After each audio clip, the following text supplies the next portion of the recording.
All right. What is up? Let's go. 100%. Welcome, everybody. Bottom right corner, please. Oh, they can't hear me in space. They can't hear me. Oh, yeah, they can. Repost the space, everybody. If you're over on YouTube, hit that like, comment, share it out. You know what to do. I do have a good session planned for us right now, right? I haven't really, since I've been on YouTube, I have not really focused on like some of the work that I did in Utah, but some major problems with the FEDslop narrative, particularly the timeline, not just with the timeline, but also being able to put Tyler Robinson at UVU at all. I mean, at all. We haven't had one person say that they saw him there conclusively. We'll get into that in just a minute. But yeah, I think while we're waiting, we'll do a little music from Unconfined. How about that?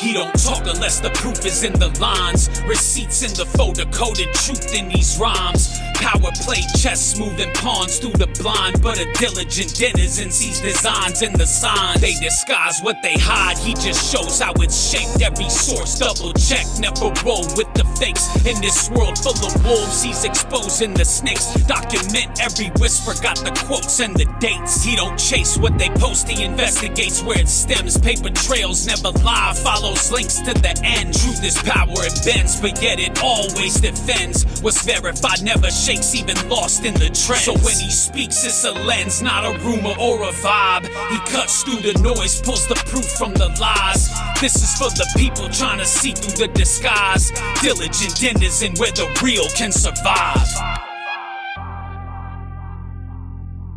Bow, wow, wow. Shout out to Unconfined on X. Freaking legend, man. He made that song for me. Good rapper. He's good. He can drop some bars. He made that in like a day. I asked him and he took like a morning off of work and made that song for me. So fire. Shout out to him. That's pretty dope. So yeah, we're going to talk about the Charlie Kirk, particularly the Tyler Robinson timeline. I have some clips pulled up here. We're going to be going through. You can see what they are, right? I'll just kind of give you a little preview. But we're going to be going through what the official narrative is, right? The official narrative is that Tyler Robinson, let me give you a little recap. Tyler Robinson allegedly got up around 4:30, 5 o'clock a.m. and went to UVU from St. George, Utah, which is at the very, very tippy bottom of the state. It's actually further away than Panguitch. I mean, it's a 4-hour drive, right? It's at least a 4-hour drive. And their narrative is that he woke up at 4:30, 5 o'clock a.m., left, went to Orem, allegedly, right? Went into the school at around 9:30, 10 a.m., right? Went through the quad, ran into some TPUSA representatives, right? We have not heard from, who did not come forward and ID him. We'll get into that in a minute. And then he left again, right? Changed his clothes, came back, went to Chick-fil-A. Well, we didn't have anybody at Chick-fil-A ID him. We didn't see him on camera eating his chicken. No crispy cut French fries, right? No crinkle cut. Is that what they're called? Yeah, no crinkle cut French fries. We didn't see him eating his chicken. We didn't have any ID. We didn't have any footage of him at Chick-fil-A. We didn't have any debit card. Where is the debit card? Right? We're told that he went to Chick-fil-A. We're told that we know that he didn't go to Burger Queen on that day, but Dairy Queen, we know that he went to the gas station. Where's the debit card purchases? Where's the receipts? It's weird that the government has supplied the least amount of evidence in this case, right? The very, very least amount of evidence in this case.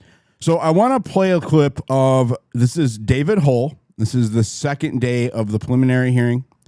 David Hull is presenting the court and the public with the FEDslop timeline for Tyler Robinson throughout the day of September the 10th when Charlie Kirk was assassinated.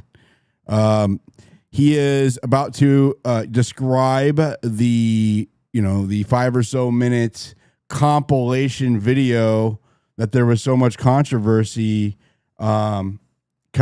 for later on, right? The edited one that had the lines on it and the enhanced, the 4K. It was it was overwhelming. The evidence was overwhelming. The 4K.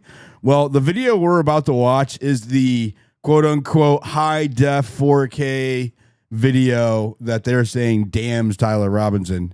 It's not any different other than it just has a zoomed in part where it's still blurry and a liner on it. That's all it has.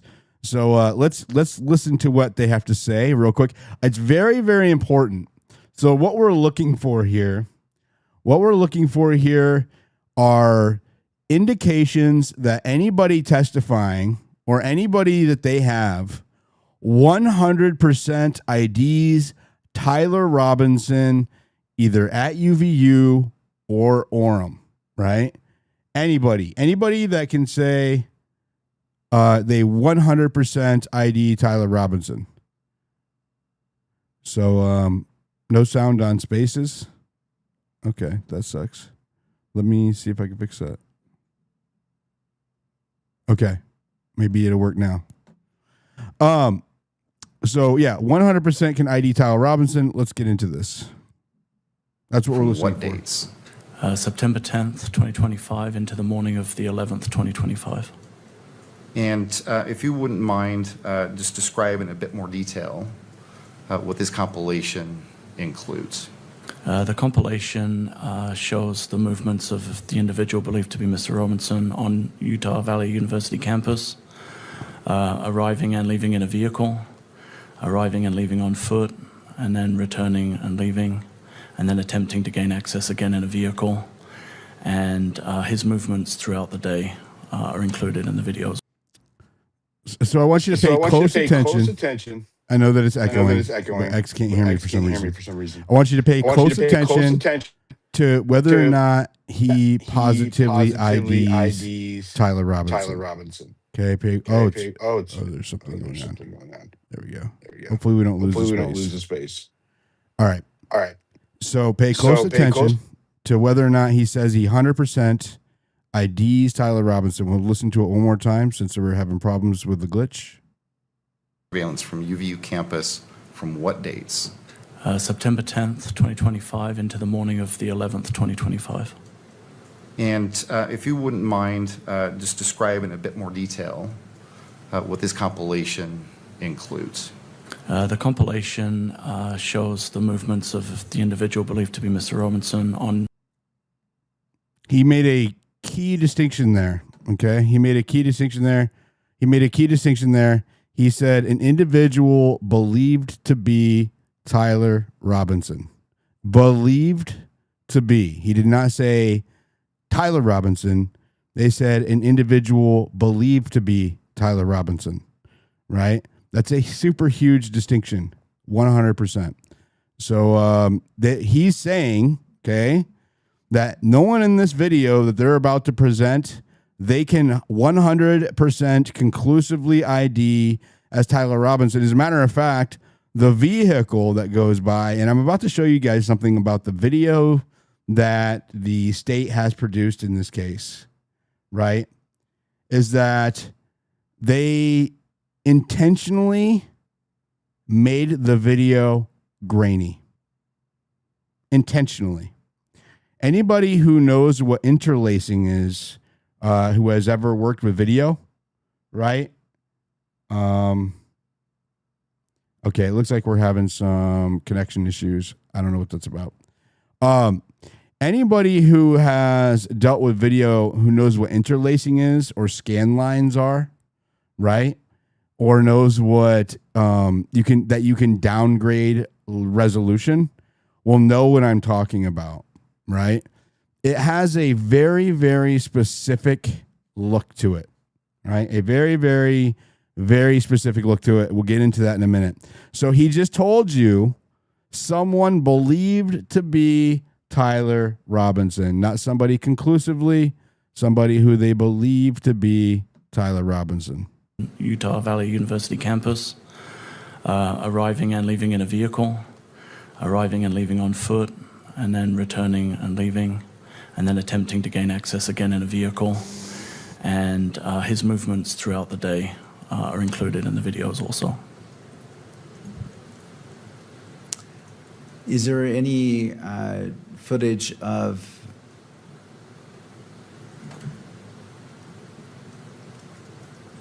the alleged shooting? There is not, Judge. Okay, I just wanted to clarify that. Ms. Nestor. Just want to clarify, is there any footage of the shooting? There's not. So not only can they not place Tyler Robinson at the scene, right? They have not ID'd him at the scene. They also have no evidence that he shot anybody or anybody shot anybody at that scene. You just said, is there any evidence of the alleged shooting? There is not. Cool. Any. Arriving and leaving on foot, and then returning and leaving, and then attempting to gain access again in a vehicle. And his movements throughout the day are included in the videos also.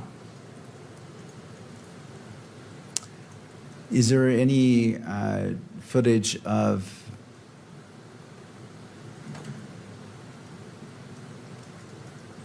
the alleged shooting? There is not, Judge. Okay. That is just mind-blowing to me. Is there any footage of the alleged shooting? Any. He didn't say, like, is there, a clip of it or are we going to see it? He said, is there any? Is there any footage of the shooting? There is not, Judge. Definitively. There is no footage of the shooting itself. I just wanted to clarify that.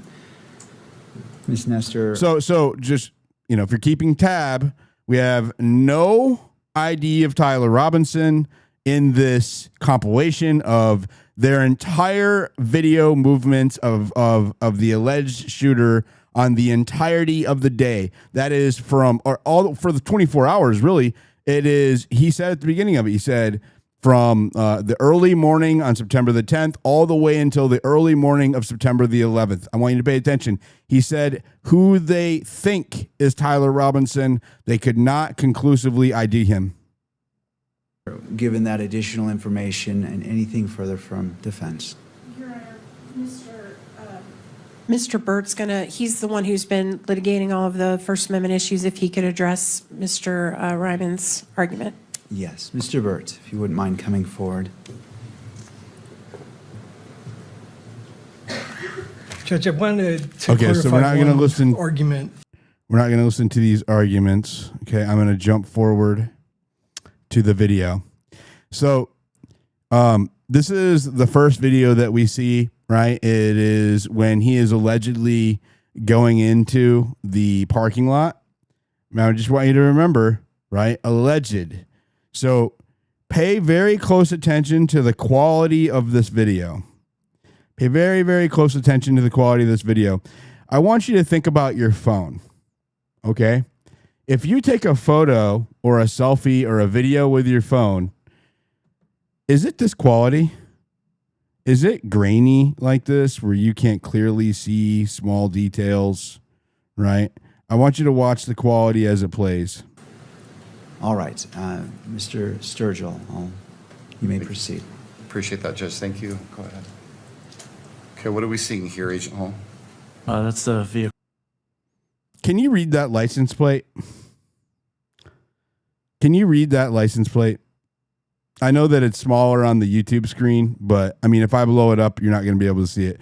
All you can see is white right there. You cannot read that license plate because it's grainy. Later on, and let me maybe see if I can do it here. No, it's going to be on the wrong side. No, it's hidden. It's hidden if I make it full screen. Actually, here, let me turn my camera off. Okay. So you cannot see this license plate. It's because it's grainy, right? It's because the video footage is bad quality. Well, the reason why is because, well, you can't see it here, right? The footage has been intentionally downgraded. And how do I know that? How do I know that? Because these cameras are at the minimum 1080p. I have footage of these cameras. I actually have a make and model of these cameras because I was there and I checked them out. But I want you to look at the lines. See, this line isn't crisp. It's blurry. If you look closely, I don't know if you can, if you have it on your TV or something, if you look at the edges, you'll notice that the edges are blocky, right? They're blocky. This is what's creating the distortion, is that it is a low resolution, which means that it has bigger blocks of image, which do not capture granule detail nicely. I realize this is a little nerdy, right? But it means that, so the higher the resolution, the smaller the blocks, the smaller the pixels, right? And the more high detail you can get because the blocks are smaller and you can capture more of the fine lines and the intricate details than you could on a higher resolution, right? This camera, looks to be either below 720 or 720. And I would argue, because of the granule detail, that this is more like 480 pi, which is an extremely low.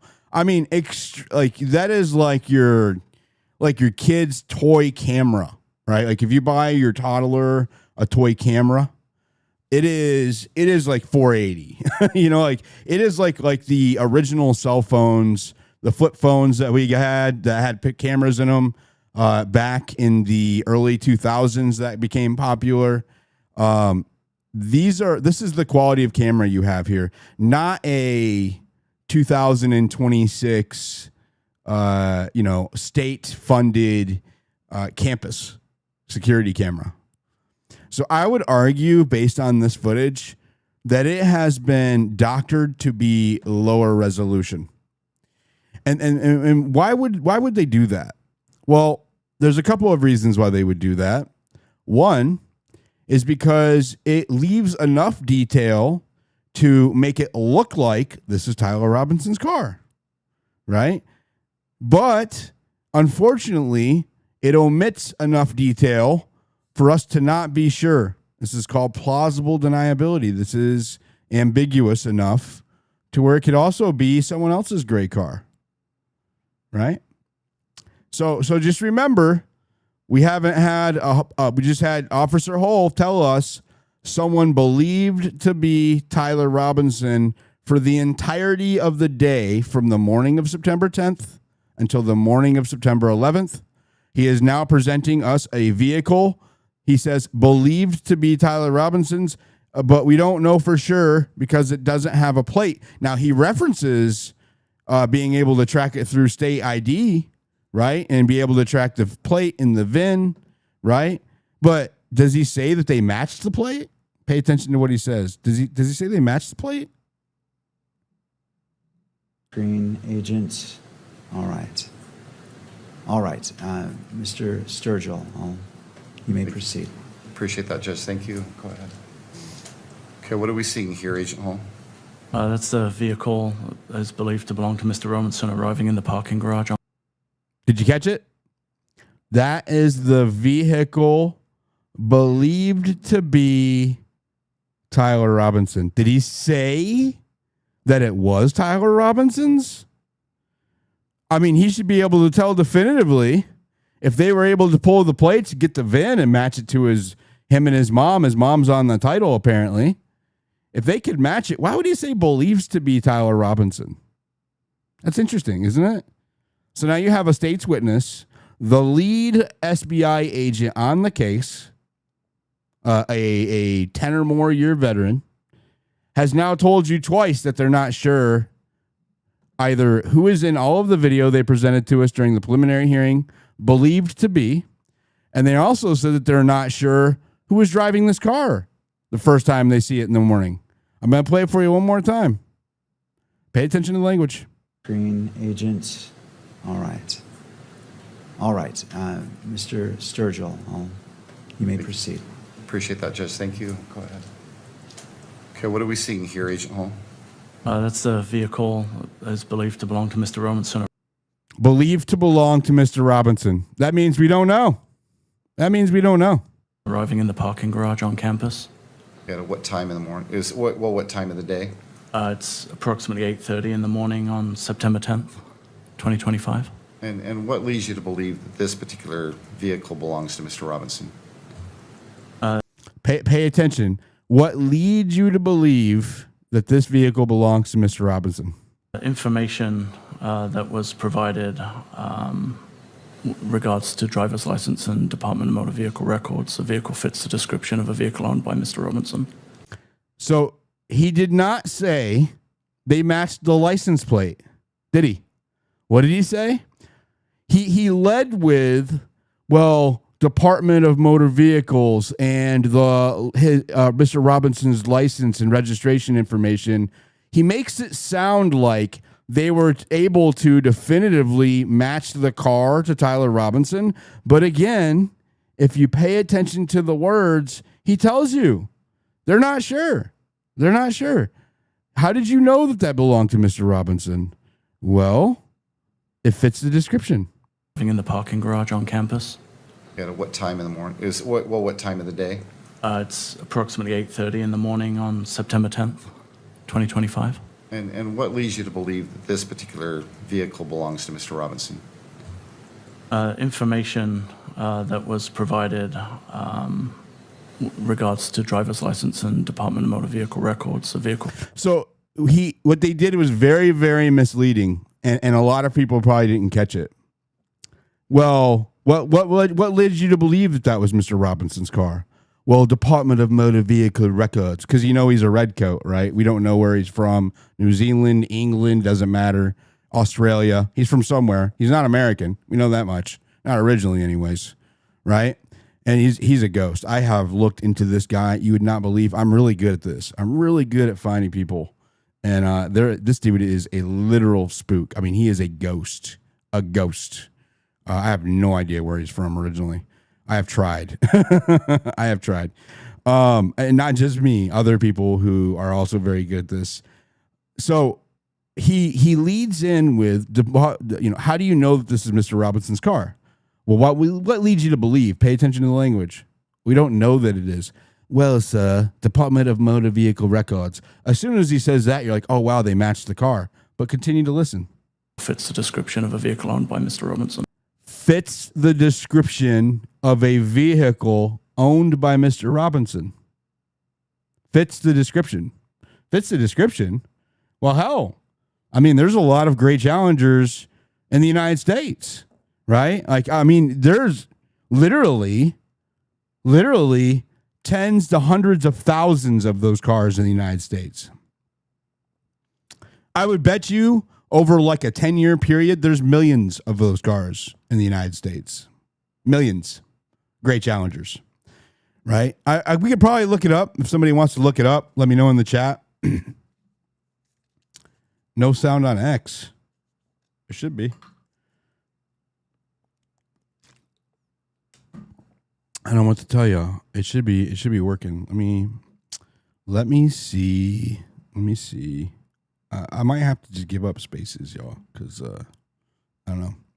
Anyways, maybe go over to YouTube, listen on YouTube, watch along, stay in the space. So let me just recap real quick, because this is really important.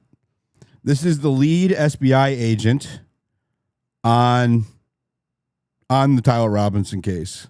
Okay, the lead. There is no higher on the investigation. There's none. Okay. There's no one higher on the Tyler Robinson case than this weird haircut. I would argue he looks kind of, if he had, the only way he could look more like a liberal is if he had blue hair. I don't have a problem with liberals. Shout out to the liberals that are listening. But I think that this guy The only way he could look more like a liberal, just picture him. Look at that haircut. If he had blue hair, he would be every meme that I made in 2022. If he had blue hair, he would be the epitome of every meme I ever created in 2022. 100%. So I definitely think that he's playing on the other team. You know what I mean. But shout out to both sides. This is not political. But he definitely fits the description of a blue-haired feminist, if I had to say so. Shout out Hitslap. Shout out Hitslap.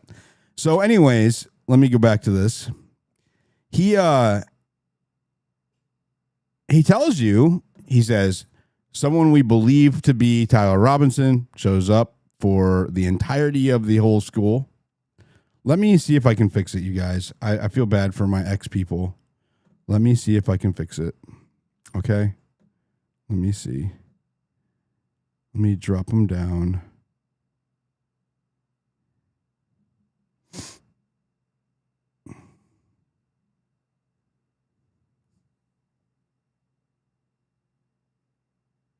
It was the co-host glitch. It was the co-host glitch. There we go. I think we're going to be good now. I think we're going to be good. Okay. Can you guys hear me now on X? Give me a thumbs up if you can hear me now. No? Okay. Can you guys hear me on X? Oh, you can hear me on X now. All right. There we go. Okay. So now that I have the sound working going on the space, let's go back. So David Hull, the lead SBI agent, has told you that they are not sure if it was Tyler Robinson at EVU that day. David Hull has told you that they're not sure if that was his car that they showed you, right? He has already told you someone believed to be fits the description, right? Believed to be fits the description, all of that, but cannot tell you conclusively. Let's play through for a minute. And just want to make sure it's on your screen, Agent. All right. All right. Mr. Sturgill, you may proceed. Appreciate that, Judge. Thank you. Share the YouTube, like the channel, please. Okay, what are we seeing here, Agent Hall? That's the vehicle that is believed to belong to Mr. Robinson arriving in the parking garage on campus. At what time in the morning? What time of the day? It's approximately 8:30 in the morning on September 10th, 2025. And what leads you to believe that this particular vehicle belongs to Mr. Robinson? Information that was provided regards to driver's license and Department of Motor Vehicle records. The vehicle fits the description of a vehicle owned by Mr. Robinson. Is there anything unique about that vehicle that stands out to you? The shape of the vehicle is very distinct, but predominantly the wheels were very distinctive on this version of the vehicle. Now what do we see? The driver of the vehicle exits the vehicle and then walks on foot to exit the parking garage. It's the individual in the red T-shirt and the shorts and the shoes. And do you believe you recognize who that person is? Yes. Who is that? I believe that's Tyler Robinson. All right, and where does he go from there? He heads out of the parking garage on foot into the campus and actually goes to the quad area of the campus. At that time, he makes contact with some representatives from TPUSA. So this is an incredibly important part. He still has not positively ID'd Tyler Robinson, right? He has said believed to be. He said vehicle that fits the description. He said believed to be again. But up to this point, we're on day 2. We're on one of the most crucial testimonies of the prosecution's case is that they still have not 100% positively ID'd Tyler Robinson. Still. But he said something very crucial here. He said that he met with 2 TPUSA representatives. Well, if they haven't ID'd Tyler Robinson, How do they know that? It's about 9:25 a.m.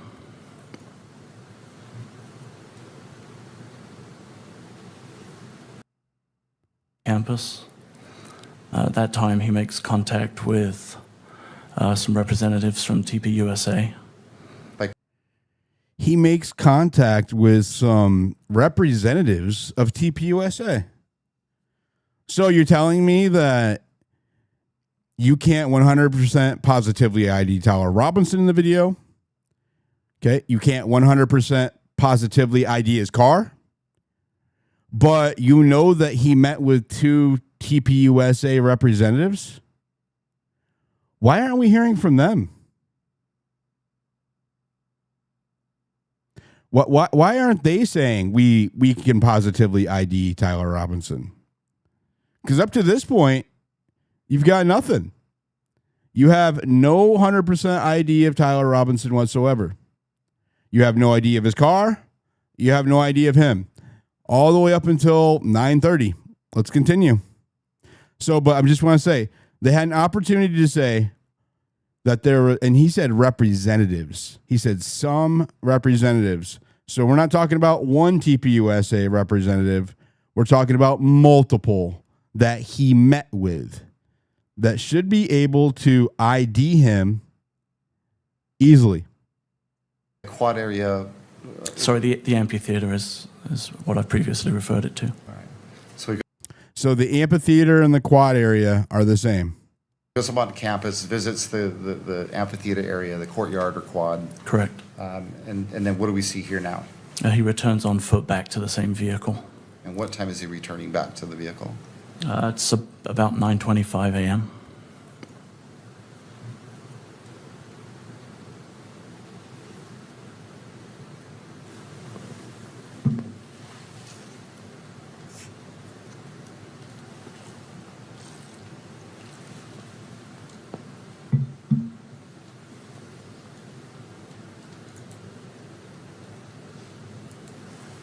And where is this parking structure located on campus?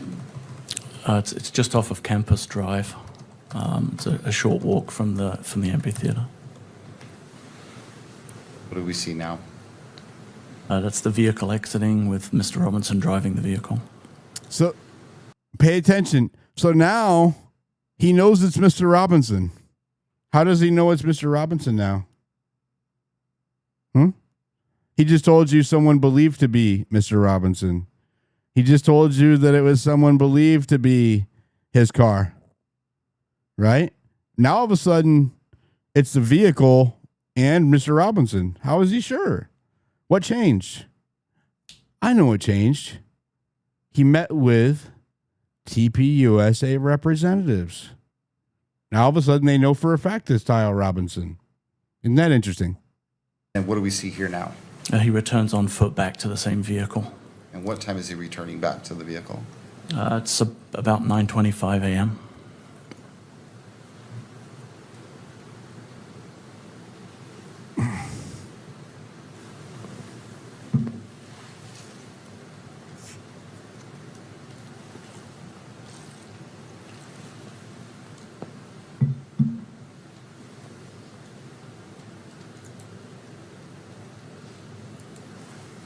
And where is this parking structure located on campus? It's just off of Campus Drive. It's a short walk from the amphitheater. What do we see now? That's the vehicle exiting with Mr. Robinson driving the vehicle. Mr. Robinson.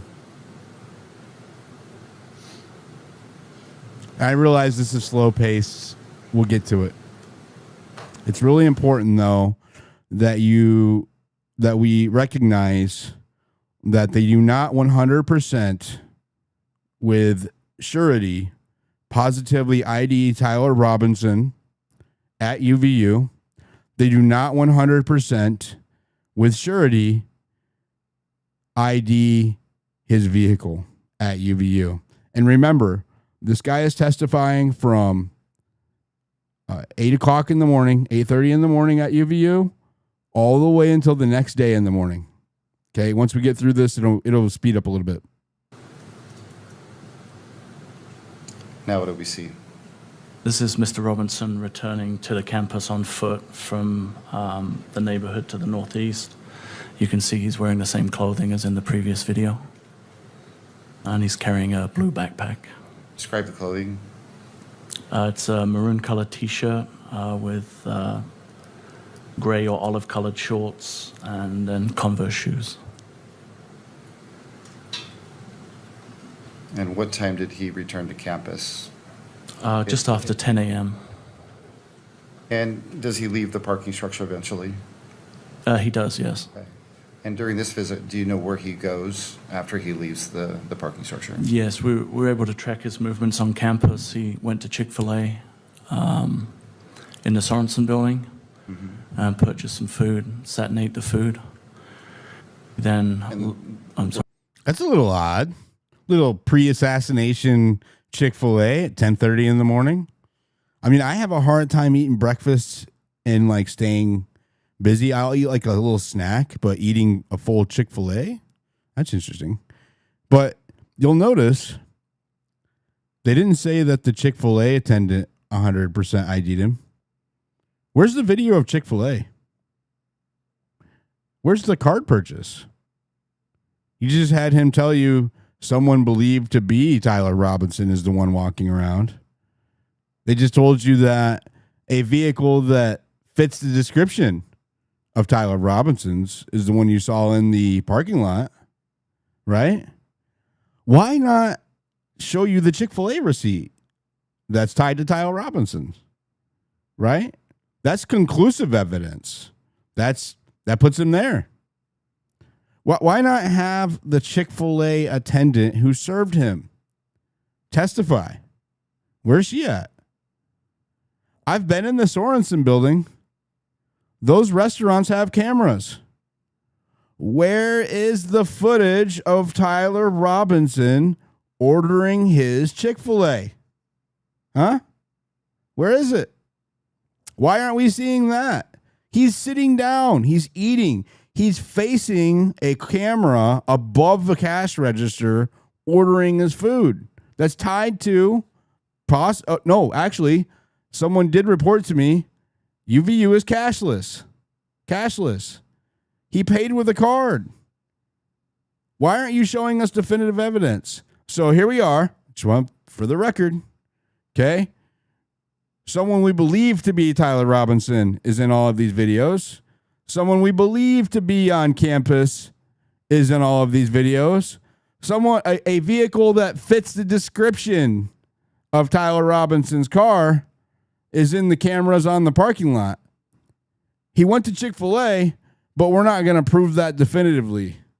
Why is that? Why? Why not do it now? Why not show one thing that proves Tyler Robinson was here at this time?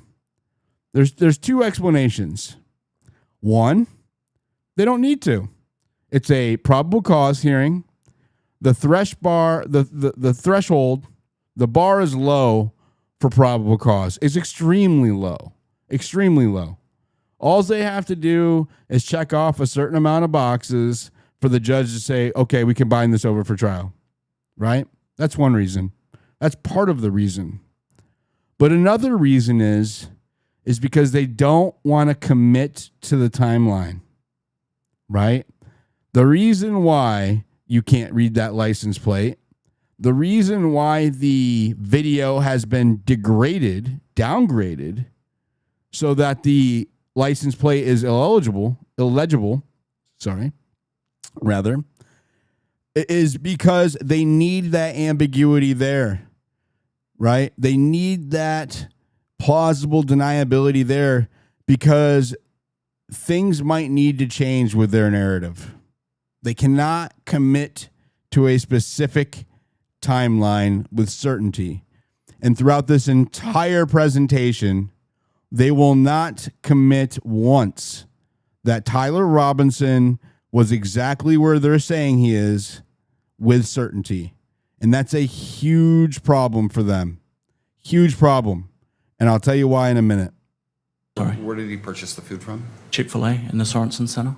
And where is that in relation to the amphitheater or the courtyard? It's kind of on the northeast side of the amphitheater. It would be on the upper back edge of. The Sorensen building is the building that was directly in front of Charlie Kirk and to the left a little bit, and it's directly in between the perch where the alleged shooter took a shot and where Charlie Kirk was sitting. The amphitheater furthest away from where the tent was that Mr. Kirk was in. And from there, where does he go? From there, he moves across campus, out across Campus Drive into a wooded area on what would be kind of the northeast side of Campus Drive. Then returns back onto campus. We noticed at this point that he's no longer carrying the backpack that he was originally wearing. So they're alleging that he dropped off the backpack. Okay. So he went and ate a Chick-fil-A and walked around campus, and now he no longer has the backpack. Pay attention to that detail. He moves through the Gunther building and the computer science building. And goes then, where? I'm sorry? And then goes where? Then goes across to the railing that gives access to the roof of the Losi building. And from there?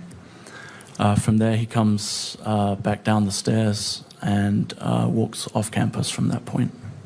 So they're alleging that he came to campus, went and ate at Chick-fil-A. They don't have video of him at Chick-fil-A. They don't have the receipt, or they haven't presented it at least. They might still have it. They haven't 100% ID'd Tyler Robinson throughout this entire presentation. They have not 100% ID'd his car throughout this entire presentation.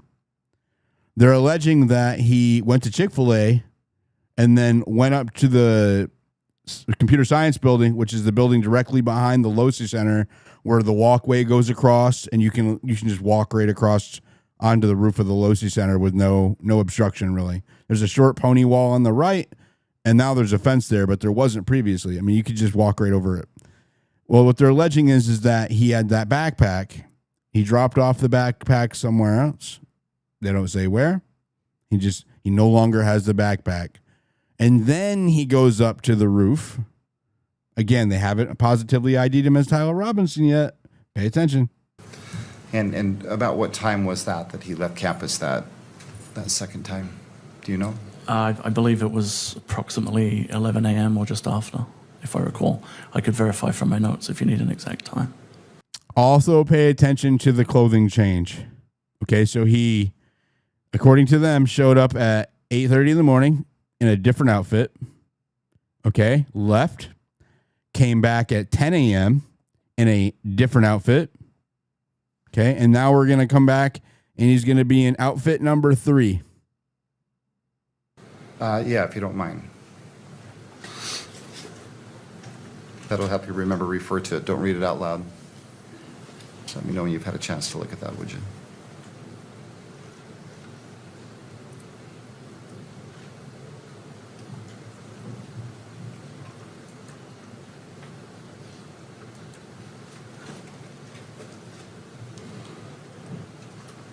Man, British people are slow.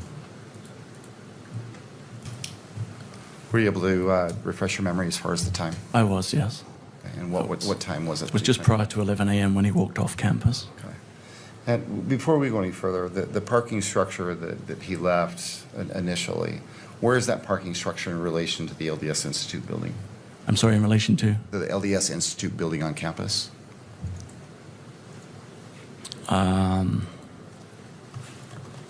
I think it would be just to the north of the LDS Institute building, if I recall. Do you recall whether it was adjacent to the LDS Institute? Yes, it is. Okay. All right. What do we see displayed here now? Go ahead. This is a video of Mr. Robinson returning back to campus. I just want you to pay attention to the vernacular. They did it very, very smoothly. They went from someone believed to be to certainty without establishing how. When the shift occurred was when Robinson met with the TPUSA representatives. Okay, pay attention. Every time they described Robinson and they described his vehicle, they said someone believed to be Tyler Robinson, a car fitting the description of Tyler Robinson's. And then they met the TPUSA representatives. Every time he's referenced Tyler Robinson since then, it has been with certainty. It's no longer someone believed to be. It's no longer a vehicle that matches the description. Ever since he allegedly met with TPUSA representatives, now they know for a fact this is Tyler Robinson. Listen to him tell you. It's the same way that he did previously on foot. And this takes just a moment.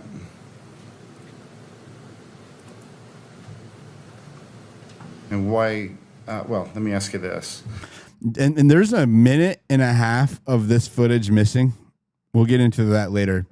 But his pause here, there is a minute and a half of that footage missing. Right? You clipped from in the middle. Why would you do that? What do you have to hide? What are you hiding?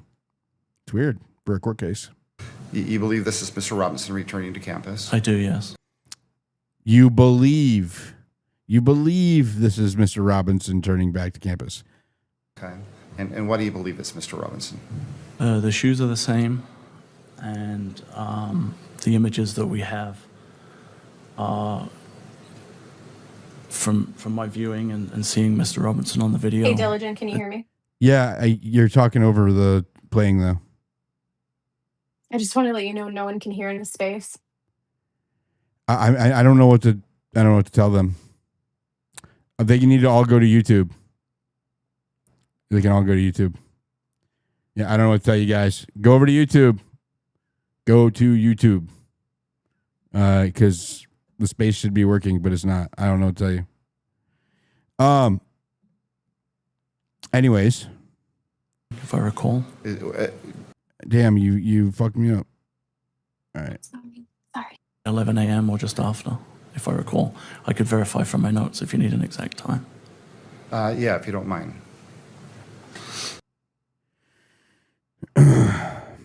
Anyways. So now he's telling you that he believes that it is Tyler Robinson based on his shoes and ambiguous images and video that is not being presented to the court, right? So basically he just said, because remember, this version of Tyler Robinson is in his third outfit. So you can't say, well, he's wearing the same shirt. He's wearing the same hat. He's wearing the same pants, because he's not. He's clearly not. Earlier, he had a maroon shirt on. He was wearing shorts, right? He's saying the shoes. I know it's him because of the shoes, because, Converse are very rare, right? Nobody wears Converse, especially at a college. Who would ever wear Converse at a college? That's crazy. That's crazy. Why, well, let me ask you this. You believe this is Mr. Robinson returning to campus? I do, yes. Okay. And why do you believe it's Mr. Robinson? The shoes are the same, and the shoes are the same. God bless it. If I am ever in trouble or anything, and somebody says, "How do you?" and I don't say, "How do you know it was me?" And they're like, "Your shoes look the same. Not the same size, not the same exact model. There's nothing specific. Just your shoes are the same." From this grainy footage, where you can't even tell what color they are, yeek. And, the images that we. But I want you to pay attention to what he said, how he knew it was Tyler Robinson, because it's very, very important when we get to how Lance Twiggs identifies Tyler Robinson. We have, from my viewing and seeing Mr. Robinson on the video, it's the same person. He's noticeably wearing different clothing. He is wearing different clothing, and he also is walking with a gait or a limp in this video. With a gait or what? A limp. Okay.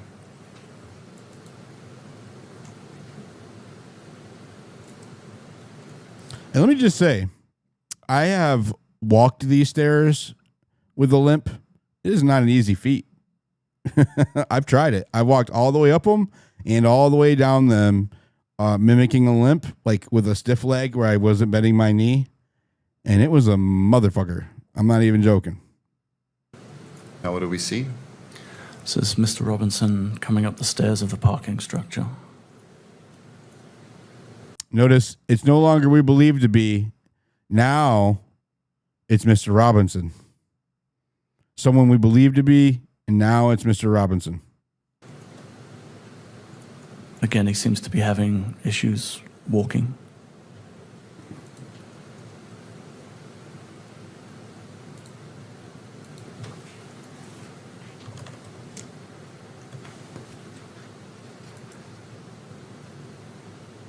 And again, were you able to track Mr. Robinson when he leaves this parking structure? No longer believed to be Mr. Robinson. Yes, we were able to. Okay. So when he leaves the parking structure, where does he go? He comes up around Campus Drive. As you can see on the video here, there is a... So they're saying that he comes up through here, which is the way that he dropped down, and he walked into the stairwell of the computer science building and made his way up to the roof. There's a cut through there north of the Losi building. And it's right here. I'm near this tree. There's a little secluded walkway. They're saying that he went up there. Let me just tell you, the hill in the stairway right there is steep. That's Mr. Robinson coming up the sidewalk. He has the noticeable... Now, I want you to notice, when we have close-up, good images of whoever the person is, they say someone believed to be, right? And now that we are 50 yards away and you can't even tell that's a person, now they know it's Mr. Robinson. Isn't that convenient? Gait or limp in his walk. And then he moves south across the front of the Losi building. On the sidewalk? Yes, correct. Okay. He would be the rear of the two individuals in this particular video. All right. So right now, if we were to break this picture into quadrants, where would he be? He'd be in the top left quadrant, walking to the left of the image. Now what do we see? This is an image looking across the parking lot to the Losi building, and Mr. Robinson is appearing on the... So I want you to pay attention to how that camera just panned. See how it just panned right there? This is what they call a 360 dome camera. Okay? And the quality here, again, okay, I want you to just think about your phone camera. I want you to think about your laptop camera. They're at the minimum a 720p. Okay? At the maximum, they're a 4K or an 8K, right? You can get these cameras off of Amazon you can get a 4K camera off of Amazon for $50. Easy. $100, right? So why is this camera so grainy? Why is it so low resolution? It should be higher. Really weird. Crouching down and then crawling to the corner of the building. And this is at what time? You can't even tell that's a person. It's just a black bob. They're saying this is him. But this is also a dome, right? This camera has a dome, and they can see it's a fisheye, and it curves, and you can see all of it. You can see all of that in one shot. They're selectively showing you pieces and not including all of the context, right? They could show you with one shot, they could show you making his way over here and then going in the building without having to cut it at all. The question is why? Why don't they do that?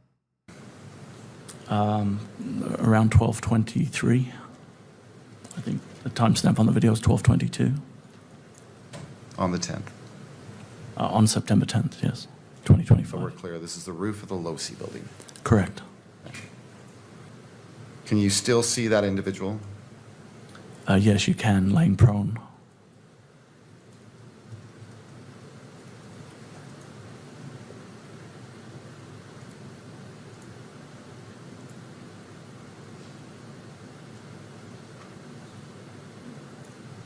You believe this to be Mr. Robinson? I'm sorry? You believe this to be Mr. Robinson? I do, yes. And how long? Do you believe this to be Mr. Robinson, even though they went off screen? How do you know this Mr. Robinson? He's now on the roof. He was just in the street. How do you know that's him? You didn't show us that it was him. Why did you not follow this individual all the way from here, down here, up on the stairs, and then going over to the roof?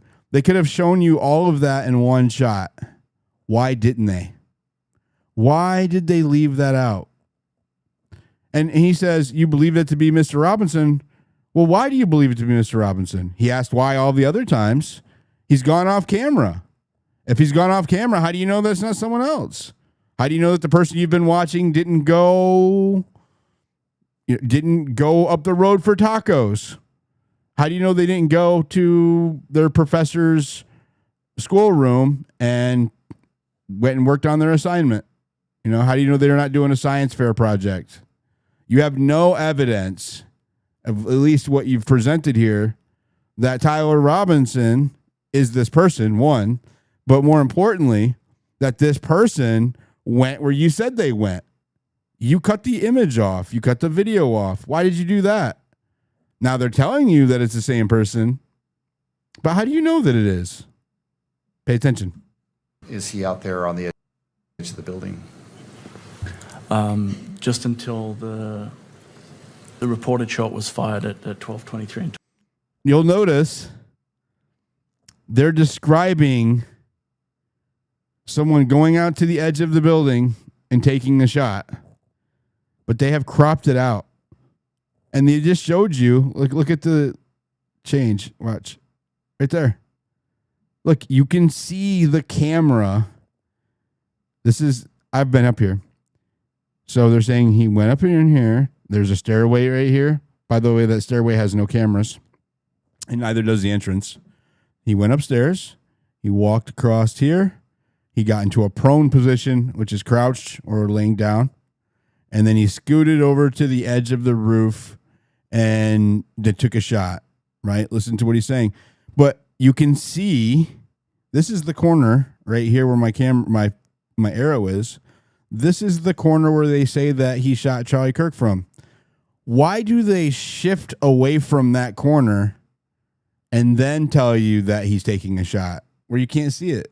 Why would they do that? What happened over there? Did he, change his clothes again? Did he build the rifle? Did he, send smoke signals? What happened over there? Why did they cut over here in the courtroom and then edit that out? This is all one shot, right? It's all one shot. You should have this whole thing across the entire screen. We don't need to see this wall. We only needed to see from here to here. You could have just left it here. You didn't even need to show us the rest. But for some reason, for some really strange reason, it's not really that strange once you think about it, they had to go over here where you can't see anymore. You can't see what's going on where he's taking a shot.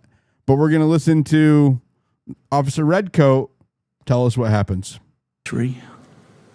I think the timestamp on the video is 12:22. On the 10th. On September 10th, yes, So we're 2025. clear. This is the roof of the Losi building. Correct. Can you still see that individual? Yes, you can, laying Can you still see the individual? I can still see the individual. prone.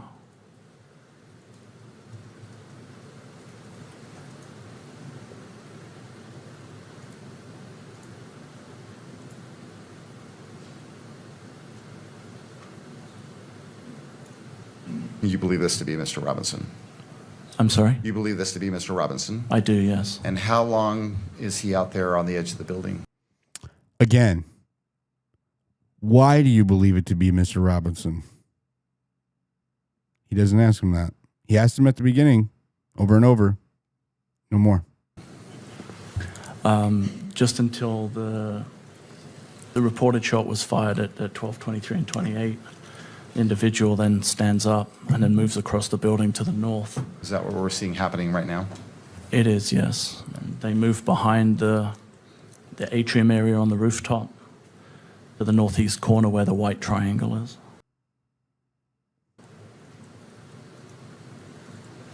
This is the nefarious. Do you see Mr. Robinson now? I do, yes. This is the nefarious jumping off the roof. He's just arriving at the corner of the building. Just noticed it went from believed to be, now it's Mr. Robinson again. Almost the top center of the image.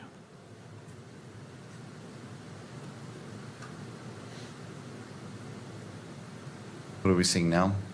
And Mr. Robinson lowering and jumping Mr. Robinson. off of the roof of the Losi building onto the grass area, and then moving away towards Campus Drive. And he appears to be carrying some kind of an object in his hand at this time. He appears to be carrying some kind of object. What kind of object? Where does that come from? He didn't have an object before.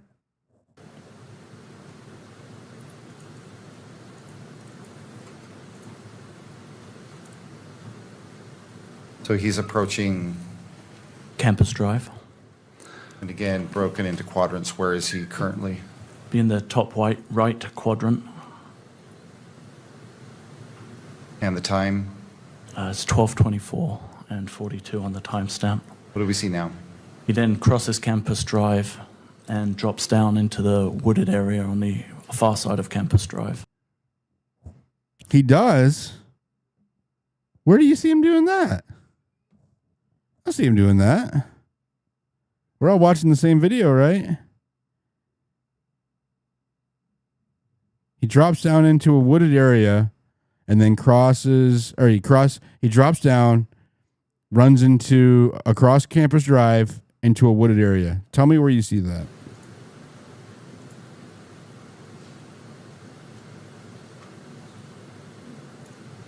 You believe this to be Mr. Robinson? I'm sorry? You believe this to be Mr. Robinson? I do, yes. And how long is he out there on the edge of the building? Just until the reported shot was fired at 12:23 and 28.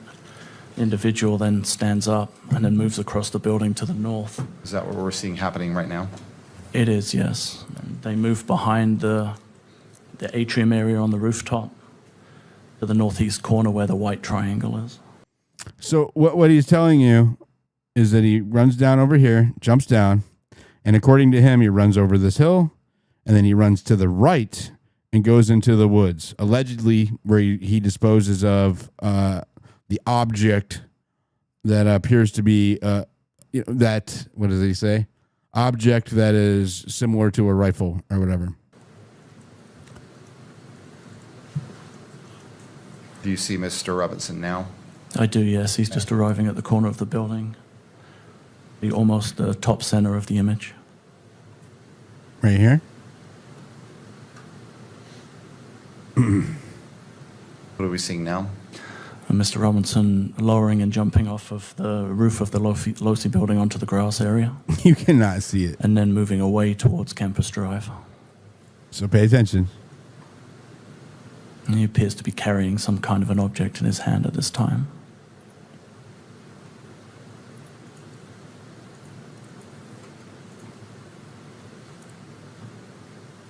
So he's approaching, Campus Drive.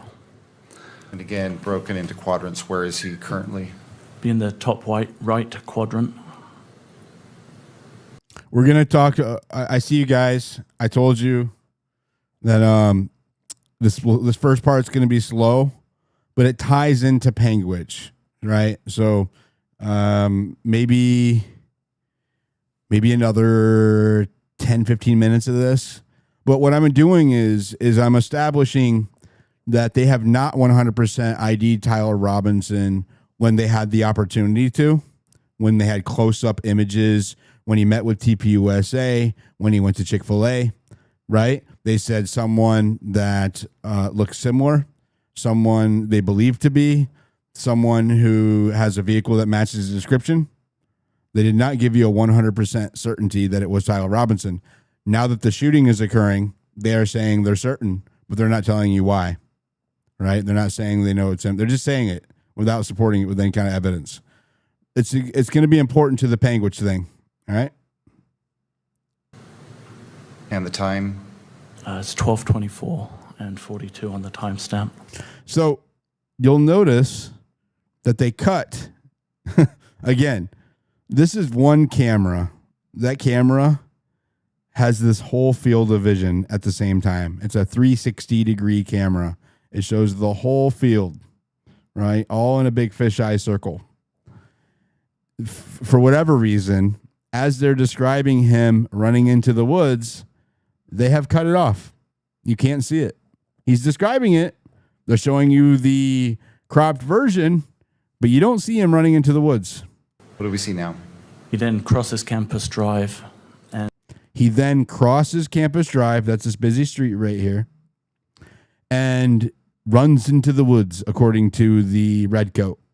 drops down into the wooded area on the far side of Campus Drive. So he's saying that he runs into the woods over here.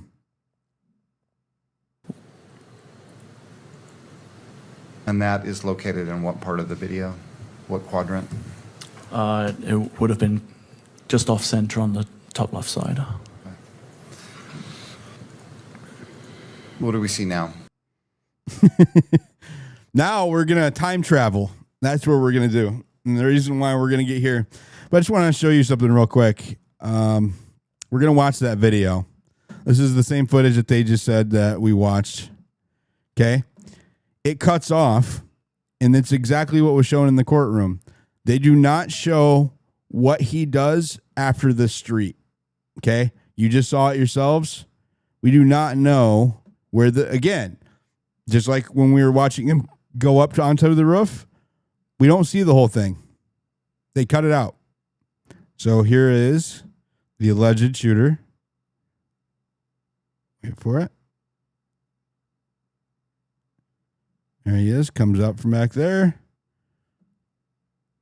Running to the corner. That's the corner triangle, the white triangle he was talking about. It's actually a diamond, but he's a Brit. So okay, right here.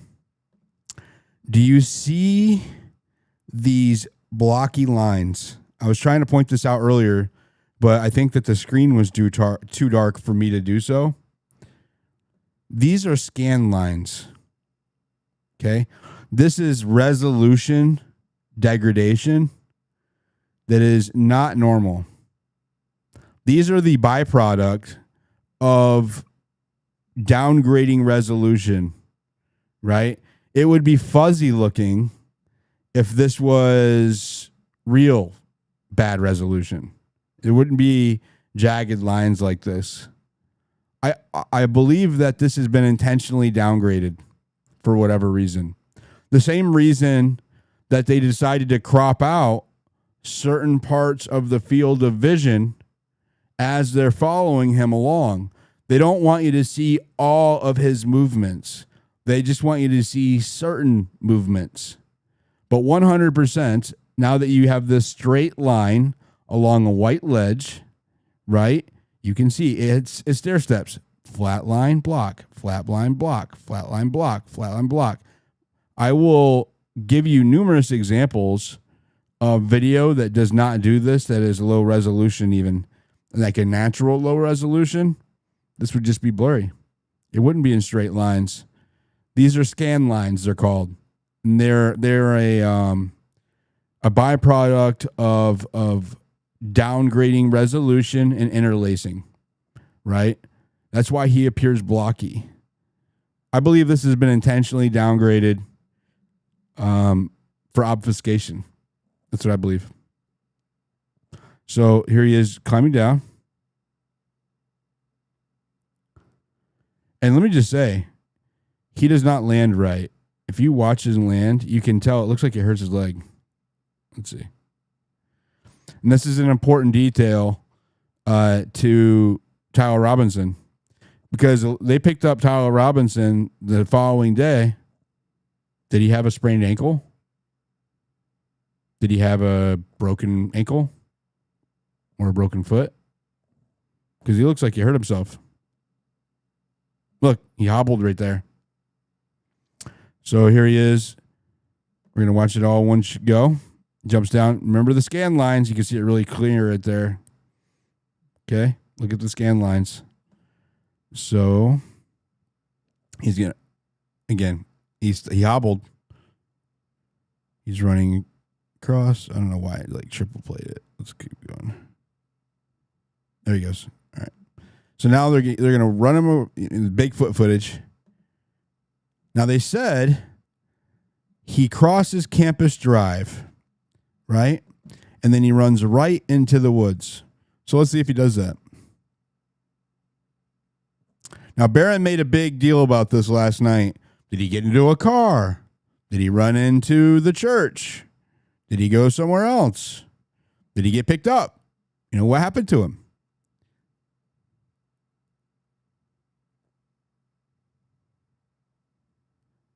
Two things happen right here. One, there's an eyewitness that sees him very, very closely right here. I want you to watch.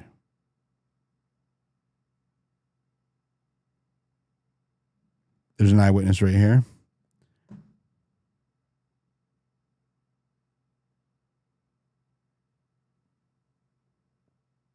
Actually, maybe he doesn't see him. So these people are eyewitnesses. That car that just passed right there just saw him. The car that just passed, this truck that just passed right here, and this vehicle also sees him close. And that's where it ends. That's where it ended in the court case, in the courtroom. You have no idea where this person went. Did he get in this truck? Did he get in this silver van or SUV? Did he run over here to these woods? Did he go back this way? Did he go back to the garage? Did he run up here into the neighborhood? Which way did he go? You have no idea which way he went. So you have no idea if the person we saw walk up here was the same person because they cut it out. You have no idea what all happened on the roof because they cut it out. You have no idea what happened to this person after he jumped off the roof. Why is that? Why would you edit it up like that? They took one continuous scene. Okay. He leaves the parking lot. He walks up over here. This is where he enters this parking lot the first time. He crosses the parking lot. They see him crouched down. Okay. And then he goes up into the computer science building and then across the walkway where he crouches or does whatever on the roof. We don't know because they cut it out. Right. They should have been able to show that in one continuous piece of footage because it's all from the same camera. This camera that they're hopping around on is the dome camera on the northwest corner or northwest building. I'm sorry, the southwest corner of the computer science building at UVU. And there's only one. It's a dome camera. So all of this footage caught that person coming up here, going over to the computer science building, going across the walkway, doing whatever he did on the roof, running back over here, jumping back down, running over here, and then wherever he went after this. Why did they cut it off here? This camera can see the whole roadway. Look how far it can see. It can see way over here. Look, you can see over here. This. Look at all this grass. This parking lot right here across the street. Why did they cut it off? That's weird. Why didn't they show him? You can see that piece of. They just showed you a minute ago. You can literally see the woods. Right? Let me go back. Right. That's not it. Where is it? They literally. Yeah, they can see the woods. They decided not to show you for some reason. And I would argue the reason is because something happens in all of the spots where they're hiding what happened that does not fit their narrative. that they are scared to show you, right? There's a lot of things that can happen in those blank spots. And the reason why they don't say, this is Tyler Robinson with 100% certainty is because they might need to switch who it is. There might come a point in time or a place in time where they have to tell you this is someone else. Right? Who would that be? If this isn't Tyler Robinson, who is it? Who's the other fall guy? Who's an easy villain that they could throw under the bus that would satisfy the base?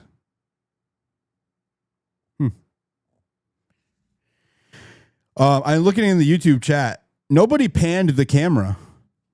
If you don't pay attention, this is all one big circular panoramic view. You can see all of this from that camera at the same time. There's no panning. The camera doesn't pan. It's a big globe, and it can see 180 degrees, except for what's up. It's up against a wall, so it can't see what's behind it because it's on a wall. But it is one camera. The reason why it jumps around is because they have edited it to jump around. They could show you this all at once, but they have decided not to. They can track this person's movements all the way from the time that they come over the hill to go up on top of the Sorensen, to go allegedly take their shot, to running over, except for the time that they're behind the atrium, which is the glass floor, above the glass window sunlight area. They could have done that, but they chose not to. They jumped around, and it's not because it's out of necessity, out of like cleaning it up so they can show the timeline better. It's so that they can give you a certain perception based on a limited amount of information, right? They could have easily tracked his movements over the hill, up on top of the building, taken the shot all the way down, and then shown you him running into the woods. But they selectively didn't. You have to ask yourself why. The same reason why they would not 100% positively ID Tyler Robinson all the way through there. They would also not 100% tie that challenger to Tyler Robinson. The same reason that they degraded the footage quality. The same reason you can see these lines right here, right? The same reason they had to degrade this, the same way they degraded it inside the parking lot so that you couldn't see the license plate. Why did they do that? Because then Howard Robinson's car would have to be there. You would have to prove that it's there, right? Or nobody, actually, you wouldn't be able to prove that it was somewhere else. If you had a video of Tyler Robinson's license plate in that parking lot at that time, right? It would be very strange if someone else had a video of Tyler Robinson's car somewhere else and you can clearly see that it's his license plate, or you can clearly see that it's Tyler Robinson, or both. That would be very problematic because now you have Tyler Robinson in two places at once with 100% certainty. I would argue the reason why the prosecution hasn't done that is to leave that ambiguity, that plausible deniability, because there might be evidence that Tyler Robinson was somewhere else at that time, and they can't have you showing us that. They can't show us that. They can't take the risk of marrying themselves to that fact. That's why they haven't done it. That's why the entire time they say it's someone they believe to be. That's why the entire time they say that it fits the description. That's why this video is intentionally lower quality. And if they have been this obtuse, right? If they have been this secretive, what else are they hiding? You know, why aren't the FedSloppers coming after this the way that they came after my receipt? You remember when they were going after that receipt? There was people like dissecting the print on it and just all of this crazy shit, trying to make it look fake. You have a Bigfoot quality image here. Literally. I mean, that's just like right out of the 80s. And they have nothing to say about it. That's Tyler Robinson. I know it's Tyler Robinson. I promise. That's Tyler Robinson. Anyways, we're almost done. We're going to get to Panguitch. I just had to show that they wouldn't marry themselves to that narrative. All right, let's get to Panguitch. So I have to set it up. According to the FedSlop narrative, and I think I accidentally closed this. I did. Oh, here we go. According to the FedSlop narrative, okay, he comes back that night. Oh, we lost sound.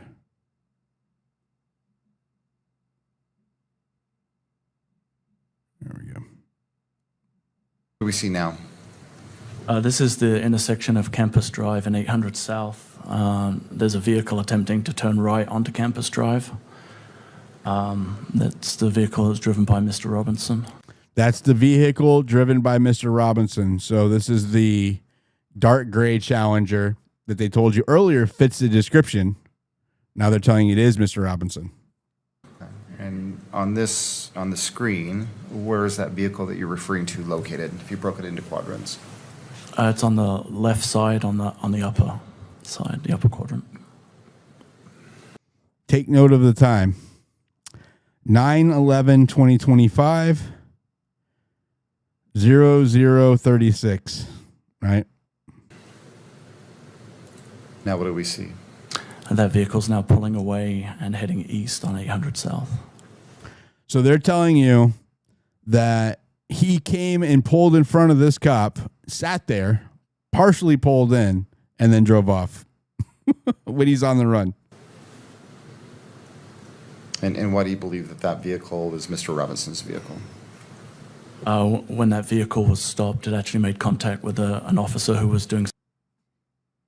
When that vehicle was stopped, it made contact. Wait a second. Did you guys see that? Where? Where did that happen? What do we see now? This is the intersection of Campus Drive and 800 South. There's a vehicle attempting to turn right onto Campus Drive.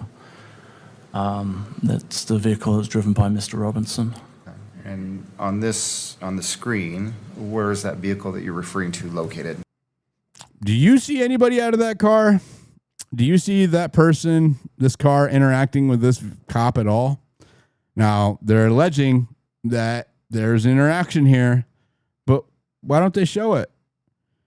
Remember, this is a dome camera, okay? You can see all of this if you want to. They can zoom it out a little bit and show you more. If they had an interaction, why isn't it showing on here? If you broke it into quadrants. It's on the left side, on the upper side. So he's saying that the interaction happened before this footage. That's what he says. At the upper quadrant. Now what do we see? And that vehicle's now pulling away. So since the vehicle's leaving, the interaction had to have happened before 1236 because he's leaving and this guy is about to marry himself, marry Tyler Robinson to this cop meeting. And heading east on 800 South. And why do you believe that that vehicle is Mr. Robinson's vehicle? When that vehicle was stopped, it actually made contact with an officer who was doing security detail. Okay. When that vehicle was stopped, it came into contact with an officer who was doing security detail. Did you see that? So now we know that it happened before 1236, according to them. Do you know who that officer is? or Officer was? Goforth, Okay, and do you know which department he works for? Spanish Fork, please. And did you have a conversation with Mr. Goforth regarding this interaction at that intersection? I did, yes. Okay, and what time was that interaction? I'm sorry, did I ask you that? It was approximately 12:30 a.m. You'll notice that he's very reluctant to give a specific time. But now we know it's 12:30. Not 12:36, 12:30. This is very important. 12:30 a.m. They're saying that an officer IDs Tyler Robinson. On the 11th? On September 11th, 2025. So you talked to Officer Goforth about that contact on the corner on that, Why aren't we hearing from the officer that interacted with him? Where's he at? Where's the body cam? Where's the car cam? And there's multiple versions of documentation. Why aren't we seeing that? That's weird. Instead, we saw a cropped, zoomed out, partial video, again, 50 yards away up in the air. or during the early morning hours of the 11th. Correct. And what did Officer Goforth tell you about that interaction? It was an interaction that I guess cop intuition, but there was something about the interaction that made him make a note of the license plate of the vehicle, and then subsequently, when information was available that vehicle or a vehicle matching the description of that was involved. The vehicle, I want you to pay very, very close attention to the vernacular here. Okay? One more time. 12:30 a.m. On the 11th?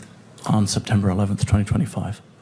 So you talked to Officer Goforth about that contact on the corner on that, during the early morning hours of the 11th. Correct. And what did Officer Goforth tell you about that interaction? It was an interaction that I guess cop intuition, but there was something about the interaction that made him make a note of Cop intuition made him make a note of the interaction. So you have somebody who is trying to get back onto the scene of a crime. You are stationed at the corner of a parking lot to prevent people from getting in there. You interact with an individual who sets off your cop instincts, but the license plate of the vehicle, and then subsequently, when information was available that vehicle or a vehicle matching the description of that was involved in the incident, he ran the information that he had obtained from the stop and was able to identify that it was registered to Mr. Robinson, and he had in fact had contact with Mr. Robinson on the morning of September 11th, 2025. The information that he ran, do you know what information when you say that, he ran information? Yes, he ran a partial plate. pay attention. This is so important. So he saw a individual in isolation at 12:30 a.m. after Charlie Kirk was assassinated, when the killer was still at large. The individual sets off his cop instinct and he lets him go. But not only that, he only gets a partial plate. That's weird. Why didn't we get a partial plate? Again, it's like fits the description, someone we believe to be. And now here we are again, literally talking to a cop. This cop could 100% ID Tyler Robinson, but he's not in here saying that that's the person that I saw. Where's his body cam footage? Where's his car cam? How do you only have a partial plate? What kind of cop only gets a partial plate? Cops do not approach vehicles or talk to people without capturing the whole plates to ensure that they can run a background check and make sure that the person that they are talking to doesn't have a violent warrant or have a history of violence or attacking cops. Approach with caution. You know what that means? That means that they run a plate, comes back as stolen, comes back as somebody who has a history of violence, and they know that they should be on their guard, especially when they're approaching a subject. All of a sudden, this goes out the window, and we can only get a partial plate, just like the partial camera footage, just like the partial description of a vehicle, like the shoes that match. Noticing a pattern? Okay. A license plate? Correct. And based on that partial license plate, he was Partial license plate. The reason why they're doing that is so that way they can say, well, the license plate came close enough to match the make and model, etc., the description, without actually having to marry themselves to a whole number, right? Because if they had a whole number and his car was seen somewhere else at that time, they got a big problem in their hands, because now you have a definitive number that Tyler Robinson was stopped by that cop. And if he's on camera anywhere else where you can make out that license plate, you have a weird problem, because now you have two Tyler Robinsons and two cars in two places at the same time. That's the reason why you got a partial plate. Same reason as the rest of it, because they cannot marry themselves to this narrative. able to identify the owner of that vehicle? Yes, And did he tell you who the owner of that vehicle was? he did, yes. Okay, and who did he tell you that it belonged to? Said there were two registered owners of the vehicle, Tyler Robinson and an Amber Robinson. Did he say anything about the person that he actually interacted with? Yes, it was a male that he believed to be Tyler Robinson.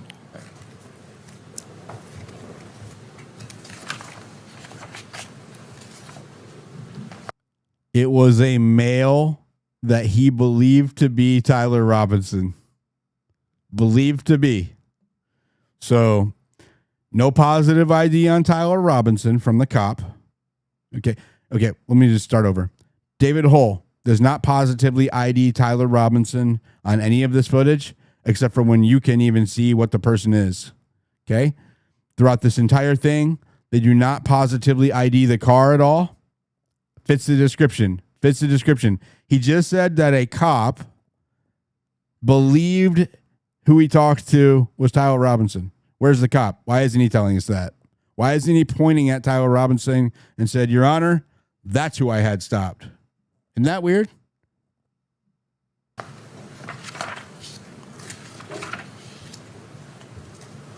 Let's return again to Wispin Mark Stakes Exhibit 12.1. Again, you've reviewed that video. Okay, Yes. I think that's enough for him. Our red coat. Now we're going to go to Lance Twiggs. So, Officer Hull, Officer Bagley. I didn't play Bagley because we don't have time. And it's boring. None of these people, the Goforth, the officer who stopped the individual, he said believed to be. None of these people have 100% with certainty ID'd Tyler Robinson this entire time. Okay. None of the people have been able to ID Tyler's car the entire time. Couldn't ID the plate inside the parking lot. Even the cop who stopped him allegedly at 12:30 a.m. only got a partial plate.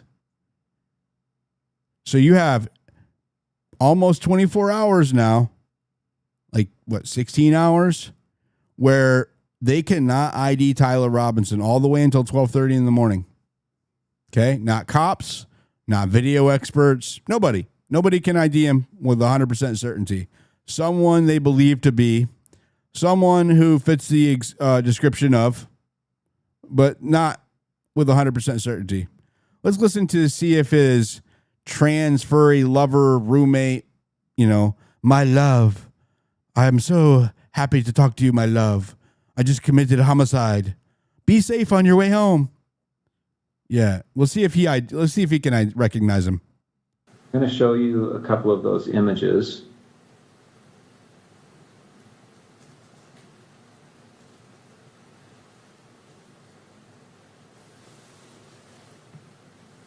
Okay, I'm on the FBI's website. You can see the URL there at the top. This is some press release about this event. And here on the screen, you see these, looks like there's 2 rows of 3 images. Do you recognize the person in these images? I wouldn't say it with 100% certainty just because of camera quality, but that looks like him in terms of the shoes he's wearing, the sunglasses. I don't think I'd specifically seen him wearing that hat, but I wouldn't say with 100% certainty, but it looks like him because he wears a shirt and glasses. And I don't think I've ever seen him wearing that hat. That's weird. You live with him. Allegedly, they sleep together. Like, sleep together, you know? How he can't recognize him? That's weird. Well, that's weird. Officer Hull can't recognize him. Officer Bagley can't 100% recognize him. Goforth couldn't 100% recognize him. That's weird. None of them could recognize his car either. You've never seen that hat before? That's weird. Looks like there's 2 rows of 3 images. Do you recognize the person in these images? I wouldn't say it with 100% certainty. Do you recognize the person in those images? I would not say with 100% certainty. Just because of camera quality, but that looks like... Pay attention. Because of camera quality. Same story as before. Him in terms of the shoes he's wearing, the sunglasses. I don't think I'd... So he just told you that he's IDing him on the same premise as Officer Hull. The shoes. The Converse shoes. Okay? Specifically seen him wearing that hat, but... Never seen him wearing a hat. I've never seen him specifically wearing that hat, but he does like to wear a hat. Oof. Man, I wouldn't want to go to jail because I wear hats. Maybe I should stop. And then jeans, so... Oh, and jeans. That seals it, Your Honor. He wears jeans. Those jeans, definitely jeans. It definitely, especially the bottom, the last 2, definitely do look like him. He's telling you that this looks like him. The jeans really do the trick. Oh, they do look like Tyler. So you can tell he gets coached right here. Because he just gave his statement, and now someone in there is nudging him to affirm that it's Tyler Robinson. Is the person in these images? I wouldn't say it with 100% certainty just because... Right. All right, I want to back up a little bit now. All right, no, we're not going to back up. So Lance Twiggs cannot identify Tyler Robinson at UVU either. None of the people have been able to. Okay. I believe. Drop what you're doing. Okay, this is at 11 p.m. According to them, let me see if I can make it bigger for the...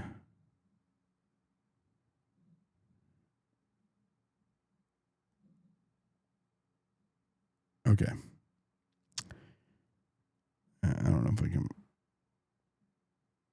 There we go. Okay. So allegedly, this is Tyler Robinson and Lance Twiggs having a text conversation. Okay. The love yous aren't important. They're on the day that that Charlie Kirk was assassinated. Says this Wednesday at 11 p.m. Quote, drop what you're doing. Look under my keyboard. What? You're joking, right? He's talking about this note, right? Oops. Where'd it go? Anyways, I had it up. It looks like it closed.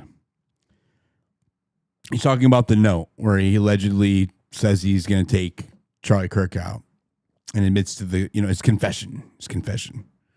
So this text message creates the confession note. The paper note that got burned, yet Lance Twiggs took a picture of it, right? So they have a digital copy of it that we saw a partial leak of during the preliminary hearing. So the confession note, the alleged paper now not paper, now ash and digital confession note that preempts the act, right? Beforehand, shows intent, right? It is based upon these text messages. Drop what you're doing and look under your keyboard. Now he just read the note, claiming that he took out Charlie Kirk. What? You're joking, right? Fuck, I tried to delete that. Oh, no. God. Dang, I messed up. I am still okay, my love. All of a sudden, we're back in, Hamlet, Shakespearean talking mode. This is what you do when you are just committed assassination. I'm still okay, my love, but I'm stuck in Orem for a little while longer yet. So, 11 p.m., okay?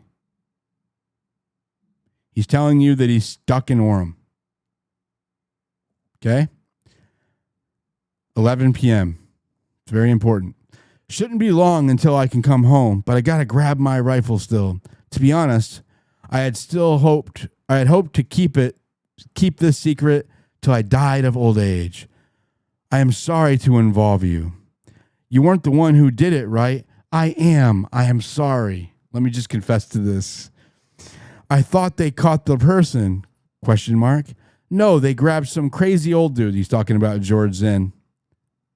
How he knew that is anybody's guess. Then interrogated someone in similar clothing. How do you know that?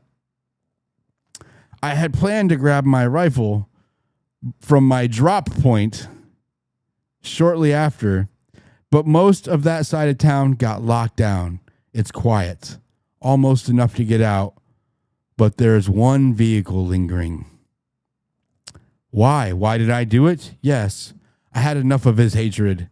Some hate can't be negotiated out. If I am able to grab my rifle unseen, I will have left no evidence.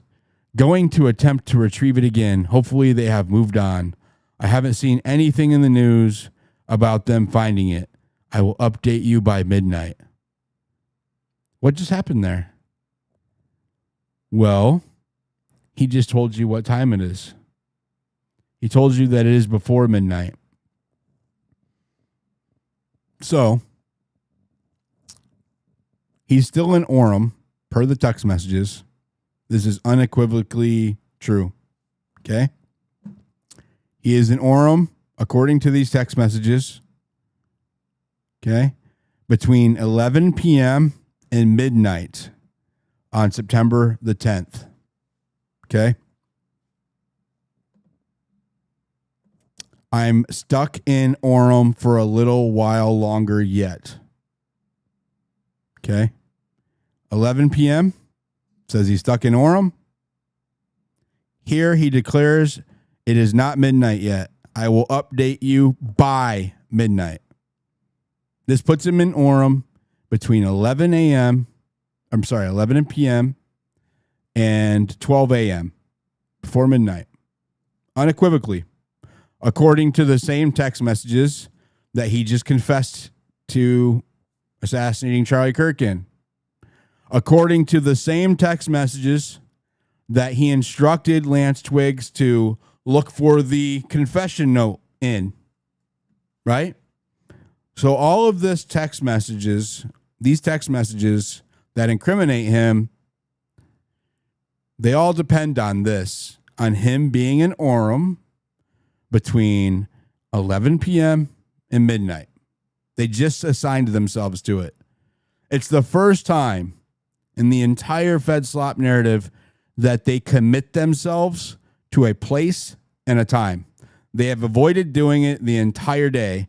They fits the description of alleged to be, partial plate, bad cameras, clips of cameras. The entire day, they have avoided giving you a time and a place, right? You think that it's Officer Goforth is the first time that they commit to a time and a place. That's not true. The first time the FedSlop narrative commits to a time and a place is Orem between 11 p.m. and midnight. Period. Unequivocally. This is not debatable. So, if Tyler Robinson is anywhere else during this time, the prosecution has a problem. Because according to the prosecution and all of Lance Twig's testimony and their confession note that's tied to these text messages and their text confession, all of it depends on the integrity of these text messages that came from Celebrate, aka Israel, right? So if something were to happen that were to prove that these were impossible, fabricated, that'd be a really big problem for the prosecution. I think the government would have some explaining to do as to how Tyler Robinson could be in Orem and somewhere else at the same time between 11 p.m. and midnight. And he's still saying, if you keep reading it, Spot, I don't want to chance it while they're parked here. They had found it. He's talking about getting the gun. Still, it's going to be fucking annoying if I can't get this thing till like 3. So what is he saying? 3 a.m. So we know it's before 3, right? He's giving you a timestamp because they don't show the timestamps. You can swipe iPhone, you can push to the left, and it would show these timestamps. He's choosing not to do that for some reason. They needed to, again, just like the car that fit the description, just like the individual that they believe to be, just like the partial plate, just like the bad camera. They cannot give you all of the specific details because that would give the game away, right? There can't be timestamps showing right here. They need you to believe it off of this, not the timestamps. They weren't counting on Panguitch. The reason why they attacked me so hard over the receipt, the reason why that they came after me over the witness interview the way they did, is because it destroys all of this if it's true. All right, if it gets tested in court and those witnesses are found to be credible, all of this, the text message confession, him being in Orem trying to get the rifle back, him having a note under the keyboard that got burnt and then saved, all of that falls apart. Well, if these text messages are proven to be fake, who made them? Where did they come from? Who told Lance Twiggs to testify that they were real? Where did the note come from? Where did it go? They have to answer a lot of questions if these are proven to be fake. If Tyler Robinson is proven to be anywhere other than Orem between the times of 11 p.m. and midnight, they have a really big problem on their hands, which brings us to our next point. On 7/11 of 2026, I went to Panguitch, Utah, seeking to talk to the owner. His name is Ralph Perkins. I can say that because he's a public individual. He's been publicized by now anyways, but he's a public figure anyways. He ran for office for county commissioner last year. He didn't win, but he's a really kind individual, very polite. And I had been there once before. And that was where I said the camera didn't work, right? They didn't have a camera. Again, Candace Owens, back in January, broke the story that allegedly Tyler Robinson went to Panguitch, Utah, the night of September the 10th, right? And this was before we had the text messages. See, before, we knew about these text messages, but we didn't know the time, and we didn't have all of the text messages. We didn't have a timeline for these text messages. What they had to do, what changed?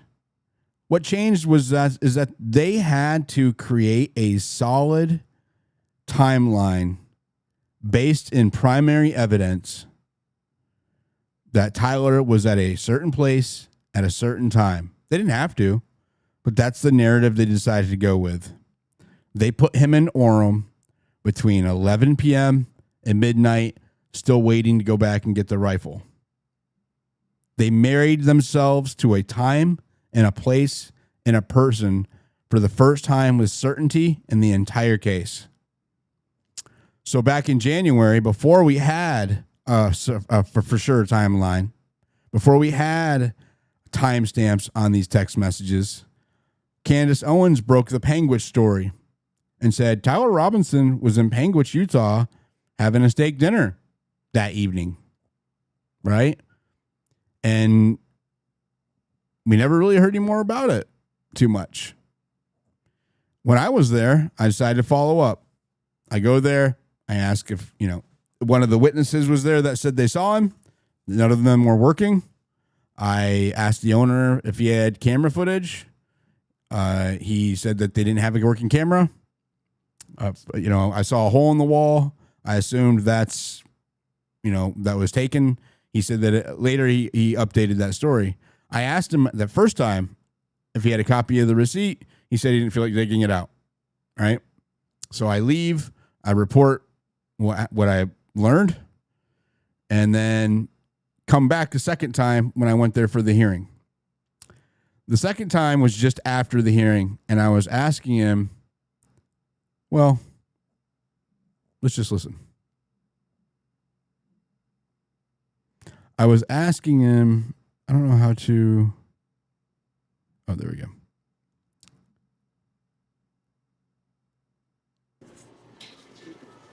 Are you a manager? No. Is Ralph here? No, not yet. Not yet. He'll be here? Yes. When do you think he'll be in? He's got to do in the back, so he will be here. He's what? He's got an event he has to do in the back, so he will be here. Do you know what time?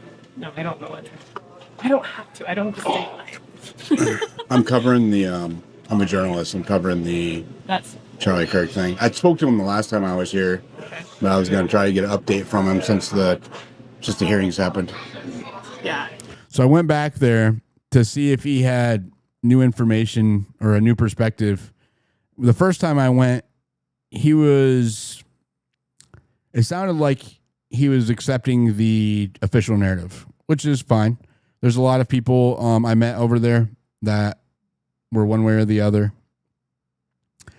He did say that he didn't think that it was a result of like Mormons or the family or anything like that. Like he was sticking up for the people. And he was very polite. And this is my second time going there. And he was not happy that I reported that the camera was gone. He wanted me to update the camera story. he should be in soon, but I don't know. He starts calling me. Were you working that night? While I'm talking to this woman now. Is there anybody here that was? Yes. Who? Where'd he go? I believe he even served him, but I'm not. Don't quote me on that, but I believe he did.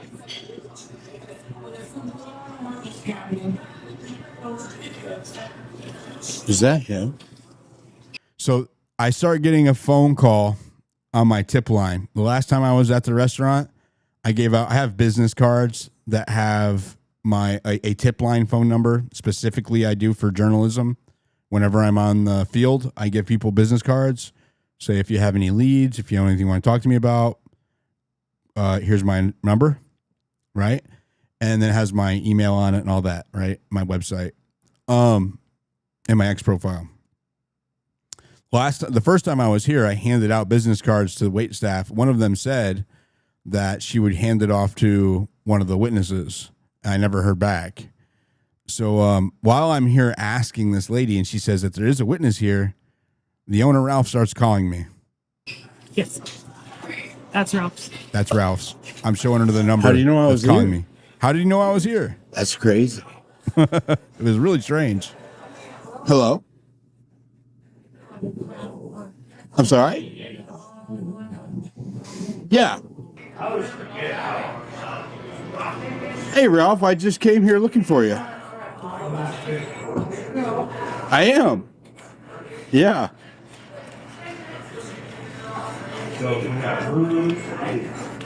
Why is that?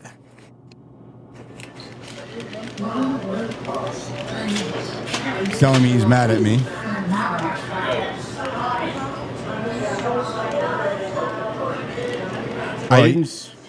He's complaining about my reporting about the camera. So he's not like mad, but he's not happy.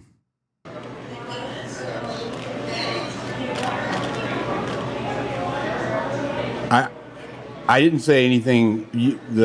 What I posted was not negative. Oh, I'm not. I didn't report anything negative about you.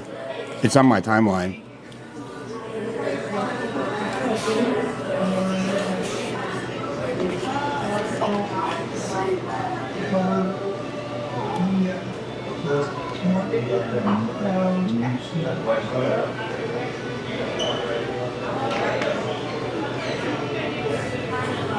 That I did right. That I did write about.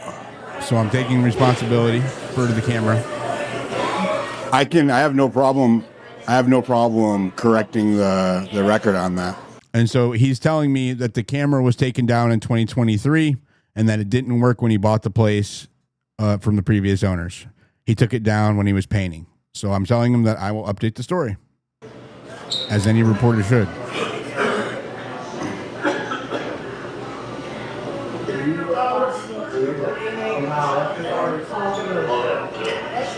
I only posted this audio because when I posted the receipt in the interview, they said that I was lying and that it was fake. I have no problem.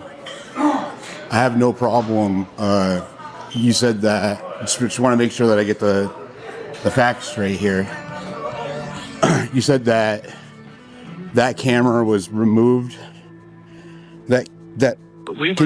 I removed that camera when I repainted the dining room the winter of 2023. So that camera has been gone. Okay. And that camera system has never worked. The old owners put it in and they didn't use it. I didn't have access to the control box. And so that camera we never put it back up.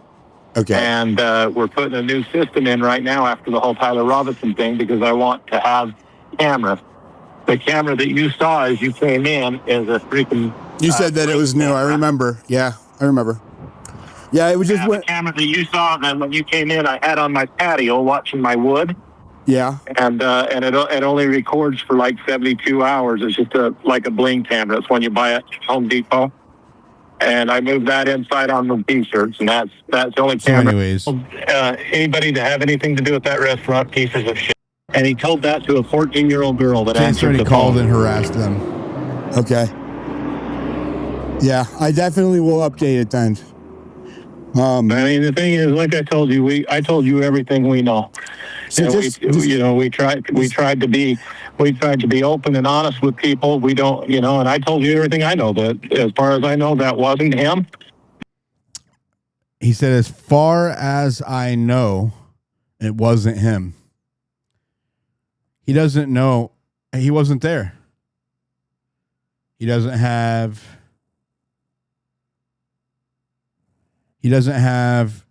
video camera. The receipt doesn't have a name on it. And he wasn't there that night. How would you know that it's not him? You have no way to say it is. You have no way it isn't. Say it isn't. Later, he made that statement. I have no way to confirm or deny. My staff thinks it is. My staff thinks it is. They're the ones that served him. It would make sense that it could be. You said it would make sense that it could be. Around 9:30, right? Yeah, about around the receipt was around 9:30. Remember the time? The time that the text messages put Tyler Robinson definitively in Orem is between 11 p.m. and midnight on September the 10th. On the 10th? On the 10th. And I'll tell you what, if you wait right there for an hour, when I come back, I'll find that receipt for you and I'll print you a copy of it. What? You're going to print me a copy of the receipt? Let's go. Literal fucking receipts. That's amazing. And you'll have everything I gave the FBI. then you will have everything that I gave the FBI. We'll get into what that is a little bit later. Okay, I mean, I just ordered one of your big platters, so I can. Okay. I'll do that.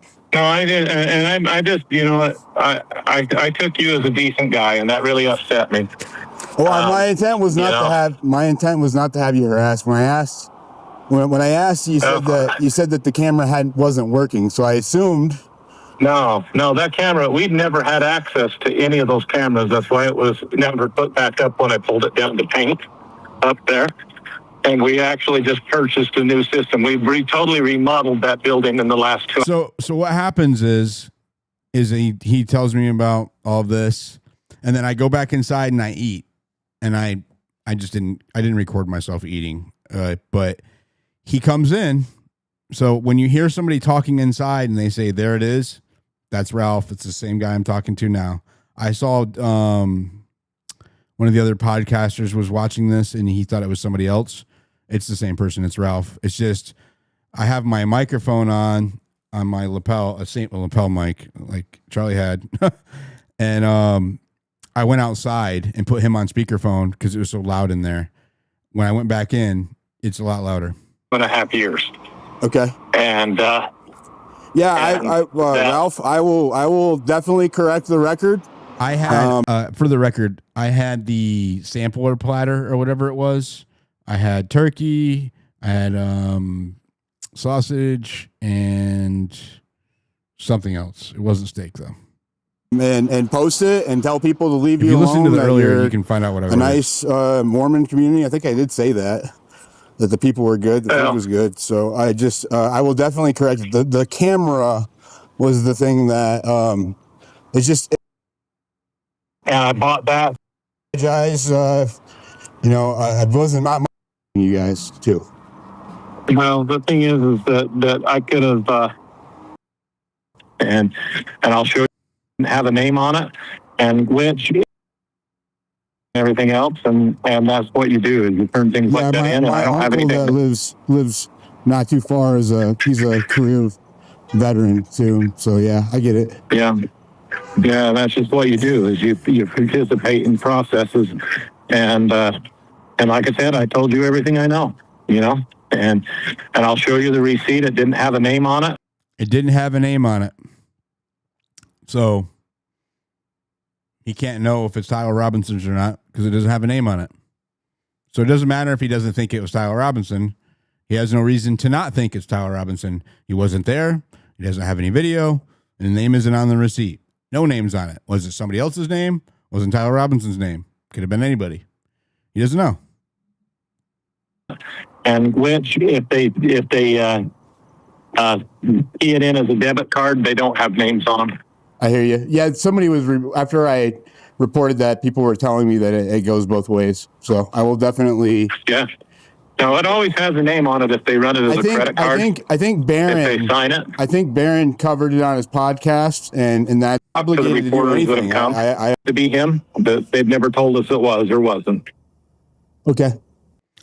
It's going to be interesting to find out if it really turns out to be him, but they've never told us it was or wasn't. It's going to be interesting to find out if it's really him, but they never told us that it was or wasn't. So he's telling you one way or another, he doesn't know. And the FBI never confirmed or denied it. Isn't that interesting? He said, I'm going to give you a copy of the receipt. You'll have the same thing I gave the FBI. That's what he said. Why didn't the FBI ever follow up? They took the information and what did they do with it? Okay. So, all right. Anyway, Well, I'm just finishing up feeding, and I'll be up there in a little while. I got a plate of food out there. I don't want them to think I walked off on it, so I'm gonna. Okay. I'll be here. I'll wait for you. Okay. All right. Okay. Thank you. Bye. Now it skips to when he gives me the receipt. Oh, that's it? Yep, that's it. So he just came up in front of me while I'm sitting at his bar in the seat right next to where Tyler Robinson was. I'm sitting right next to it. And he sets the receipt down in front of me And he says, that's it. You can have it. You can have it. Really? Yeah, I don't care. They've not told me not to do anything with it. They've not told me not to do anything with it. If you're wondering, I have the receipt. Still, I have a copy of the receipt. It's in a plastic baggie, folded in a book, in a safe place. And there's been copies made, and it's been shared with a couple of people, along with some other stuff, to make sure that it goes to where it needs to go at the right time. Really? Yeah, that's the ticket question. That's the ticket in question. So you now have confirmation that the receipt that I have posted, okay, this receipt right here is the ticket in question as it pertains to Tyler Robinson. The only things that I have redacted are the type of sale along with the credit card information and the server's name, right? There's a name here of the witness who served Tyler Robinson that I'm not going to dox. That's what's redacted right here. The last four of the credit card is what is redacted right here. And I wasn't going to post that either. The rest of this is all original. When I posted this, they went crazy. It's doctored. Why did you react? Once I posted the proof that this was an actual receipt that the owner gave me for Tyler Robinson, they started demanding that I unredact these because they wanted to harass this person, the other witness, the way that they did the owner. So all of this is on my timeline, by the way. Let me repost it so it's near the top. Can I? Oh, this isn't my account. I'll do it later. If you just search Panguitch on my X profile, you'll be able to find all of this. And I want to show you one specific thing. I'll go here. So the owner gave me the receipt. Okay, we all confirmed that. Here he is. Girl that was here earlier said that telling me one I of the can talk people to the that was here witness. that night is here. Him? Yes. He's the one Him? He points him out. Would you be willing to? So the girl that was here earlier said that one of the people that was here that night is here. Him? Yes. He's the one that. Do you mind if I talk to him? You can talk to him. Like I said, we have nothing to hide. You can talk to him. So I said, where's the witness here? He said, yes. And he pointed to that guy I interviewed. You can talk to him. So he's now given me Tyler Robinson's literal receipt that's time-stamped. And I want you to pay attention to the time. Okay? He got there at 8:55 p.m. He left there at 9:47 p.m. This is a problem for the FEDslop narrative. A big fucking problem. Because Panguitch, particularly Cowboy Steakhouse, is at the fastest 3 hours away. Okay? It's down, it's on the other side of the state. Okay?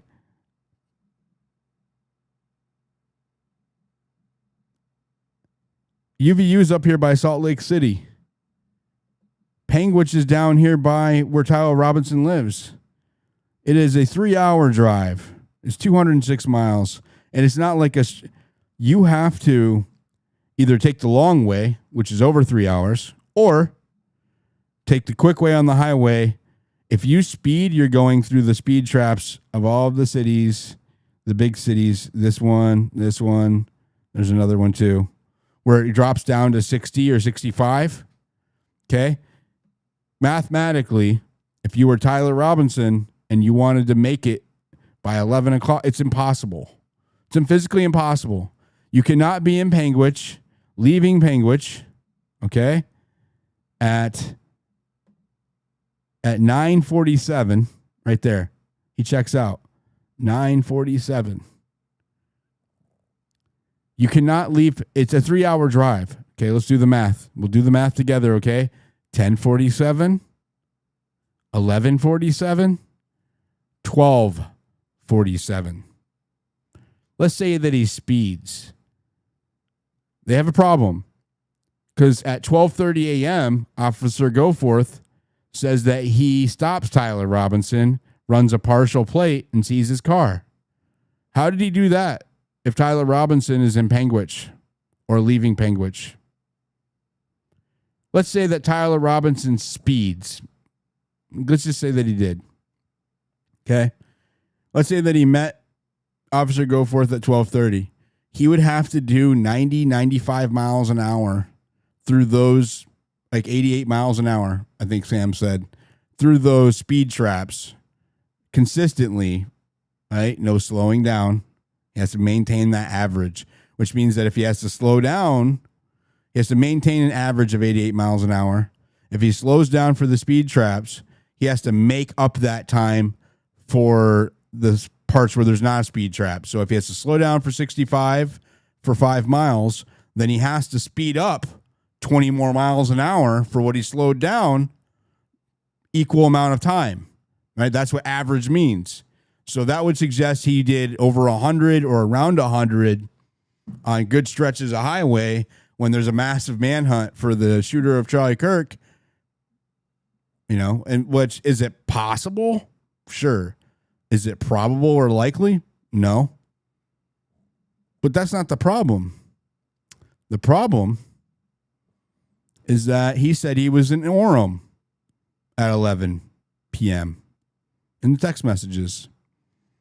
The cop is a problem for them, but it could be explainable. The text messages are a big problem for them, and it's why they attacked me so hard. Because if Tyler Robinson is in Panguitch between 8:55 and we have a timestamp and 9:47 p.m., he did not send these text messages. And either they were crafted or somebody else sent them. And that creates a very, very big problem for the FEDslop narrative and the government. A huge problem. It's why they freaked out so bad when I posted the interview. How do I know? You say, well, that doesn't have a name on it. It's just the last 4 of his card number. How do I know that that belongs to Tyler Robinson? Right? Well, because the waiter told me that it did. All right. I'm here interviewing one of the employees that met who they say it was Tyler Robinson on the night of September the 10th around 9 p.m. here at Cowboys Smokehouse in Panguitch, Utah. So how long have you worked? And just for the record, you can go back through and you can click through this. It's on YouTube and on my X, but it's on my front-facing videos. You can click through the timestamps, and I have like every segment of my trip to the restaurant in here. When the owner gives me the receipt, when he says he's going to, when he gives me permission to talk to this waiter, right? And I'll play the soft interview, and then we'll do the other one where I'm like, the soft interview is like where I'm initially talking to him while we're sitting at the bar. The owner's sitting next to me. He's still like his work environment.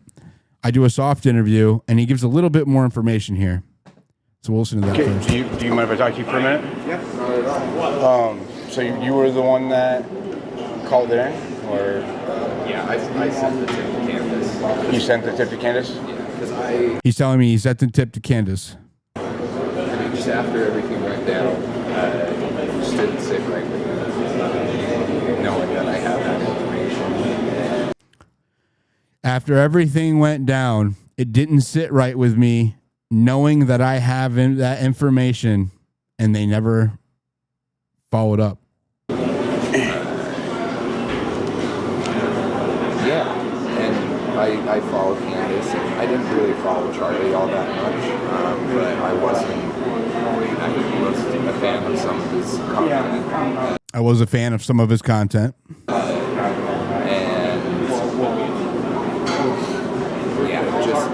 after we didn't get any contact from the FBI. After we didn't get any contact from the FBI, after the owner talked to them, they never followed up. I was just like, this is weird. Like, So how long have you lived in Panguitch? And now, so I'm establishing, you guys are seeing like the internal workings of my investigative journalism here. You don't see this with a lot of like journalists or reporters, but I'm building a rapport with him because I want to interview him on camera, right? I'm not like doing it in a manipulative way, but that's my natural instinct was to ask these questions. About a year and a half. Yeah, Are you familiar? So my grandparents have lived down here my whole life. So I'm trying to establish whether or not he knows Tyler Robinson previously, if he had seen him in town, if he knows the Robinson family. He tells me that he's been there for about a year and a half, and that his grandparents have lived there their whole lives. And so he's been in and out of Panguitch his entire life. He's familiar with people. So you've been in and out of here your whole life? Yeah. Are you familiar with the Robinsons? My follow-up question, do you know the Robinsons? No, never had any affiliation with them. Never had any interaction with them? That night when he came in, I wasn't the one who was waiting on him. I wasn't the one who was waiting on him. This is key because he says beers later on, and I think this is why. I could be wrong. But we had someone new who was taking care of him, so I was kind of just making sure everything was all right. Someone was newer who was taking care of them, training, so he was making sure that it all went all right. I came over, tried to make conversation. Oh, you talked to him? Yes. And he was how certain are you it was him? 100%. 100%. How certain are you that it was Tyler Robinson? 100%. Listen to it again. I came over, tried to make conversation. Oh, you talked to him? Yes. And he was how certain are you it was him? 100%. 100% certain? 100%, yeah. So we have Officer Hull, Officer Goforth, we have Officer Bagley, we have a partial plate, we have a grainy parking lot video where you can't get the plate, right? You have Lance Twiggs, can't say with 100% certainty. Officer Hull says it's the same shoes. So does Lance Twiggs. All day for 5 days straight. Not one person positively ID'd Tyler Robinson on September the 10th of 2025. This is the first person we've heard who said that they have ID'd Tyler Robinson on September the 10th with 100% certainty. Without a doubt. I grabbed him a beer, just kind of asked how his night was going. It was short to answer. He was kind of just in his phone the whole time. He took a while to eat. I thought it was important. He said he was in his phone the whole time. So now we know Tyler Robinson had his phone in Panguitch. Does that mean that if it's proven that he was in Panguitch and the feds say, well, the metadata, the phone data says he was in Orem. If he's proven to be in Panguitch, what does that say about what the Fed data is? What does it say about the text messages? What does it say about the note? What does it say about Lance Twiggs' testimony? This is why they were freaking out. Once he was finished, I helped him check out, and then... Once he was finished, I helped him check out. That means he rang him up. He ran this receipt. This waiter that just 100% ID'd Tyler Robinson. He just verified he rang him up. I had said, have a good night or whatever, and he responded, and his voice was just kind of, it was unforgettable in a way. His voice was kind of unforgettable in a way. This is a key distinction from any other observation we've heard the entire hearing. His voice. Not the grainy photos, his voice. Well, what is it about his voice that is so distinct, is so weird, right? What is it? Did I put it in a comment? I don't think I did. I want to play. Dang it! I want to make sure that I'm doing it right. Okay.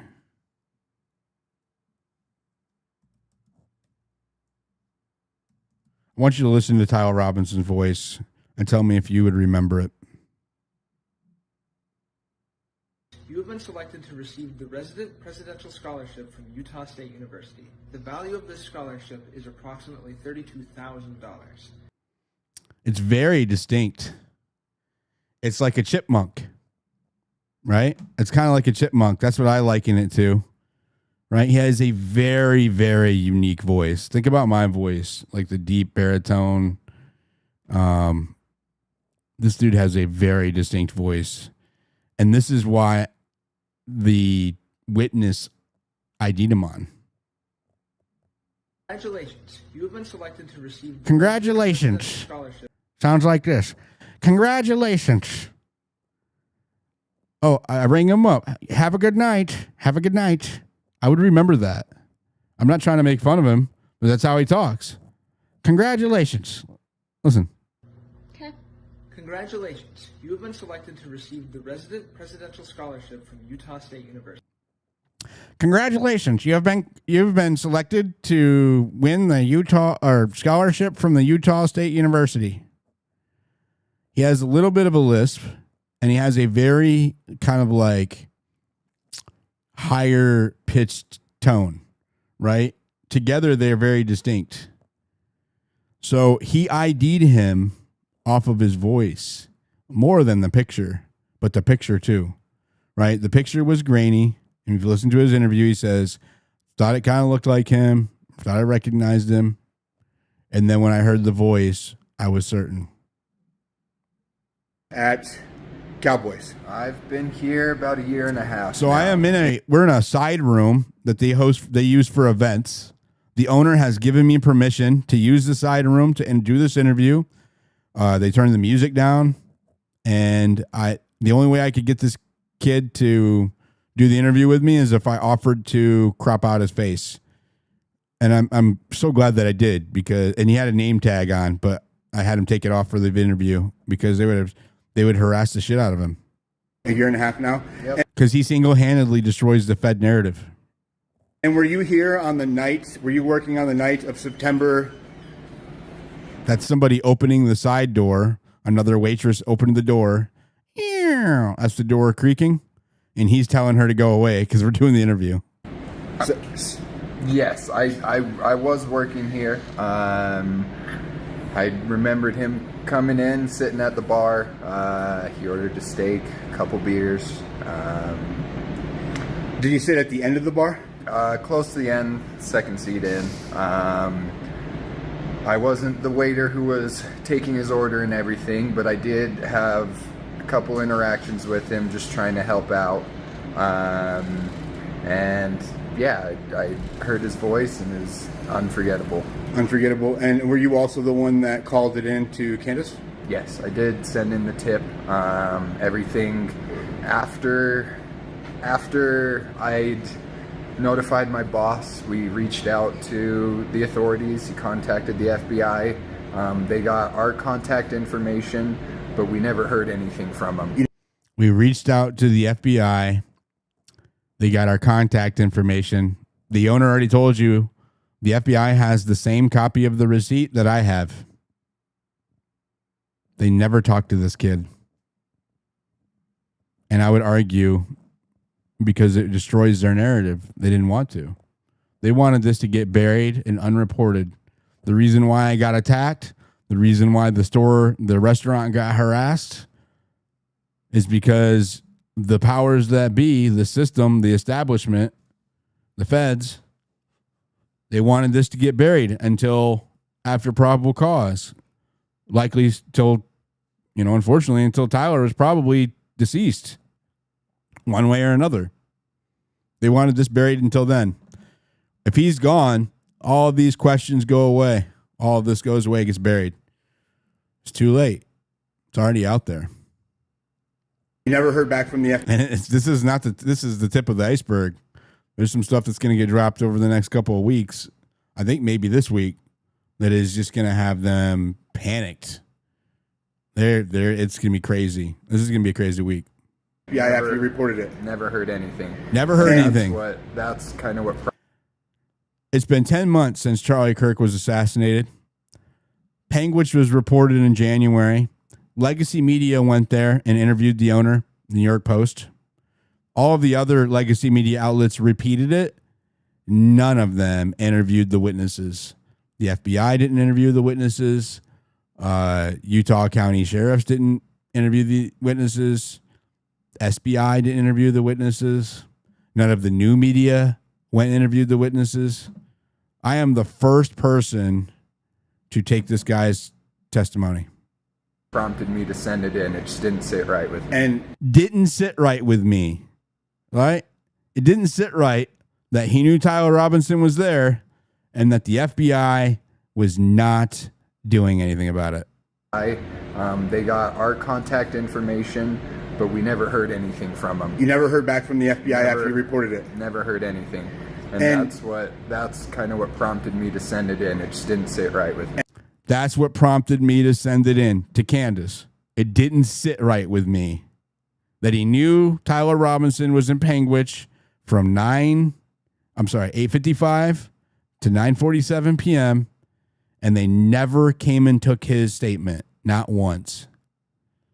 And the reason why is because if Tyler Robinson is in Panguitch at 9:55, okay, he cannot be in Orem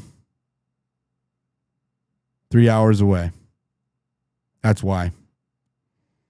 He cannot be sending messages from Orem between 11 p.m. and midnight to Lance Twiggs saying that he is stuck in Orem. He would have to either be in Panguitch or driving back from Panguitch. He might be here, but he's not here. And that means that the text messages are fake. It means that the confession's fake. It means that Lance Twiggs' testimony is fake. And then the FBI or the SBI has to tell us how that happened. And they have a lot of explaining to do. That's why they're attacking this so hard. And how do I know that this receipt belongs to Tyler Robinson? And how certain are you that it was Tyler Robinson that you saw? 100%. How certain are you that it was Tyler Robinson that you saw? 100%. 100%. When I had heard his voice, he was just a weird guy, and I wasn't really paying attention to my phone that day. I'd seen that Charlie had been shot, and I didn't really want to give any of my energy to it until I was done with work. And the next morning, I went to my other job, and my coworker was kind of talking to me about it. He pulled up a picture. He said I looked like I was a little shocked by it, because I'd recognized the face. And then later that night, or that day rather, they released a video of him getting his college acceptance letter, and when I heard his voice, it was no doubt in my mind. When I heard his voice, it was no doubt. When I heard his very, very, very, very distinct voice. Congratulations. You have been selected to receive the Resident Presidential Scholarship from Utah State University. This is the video that he watched that made him recognize the voice.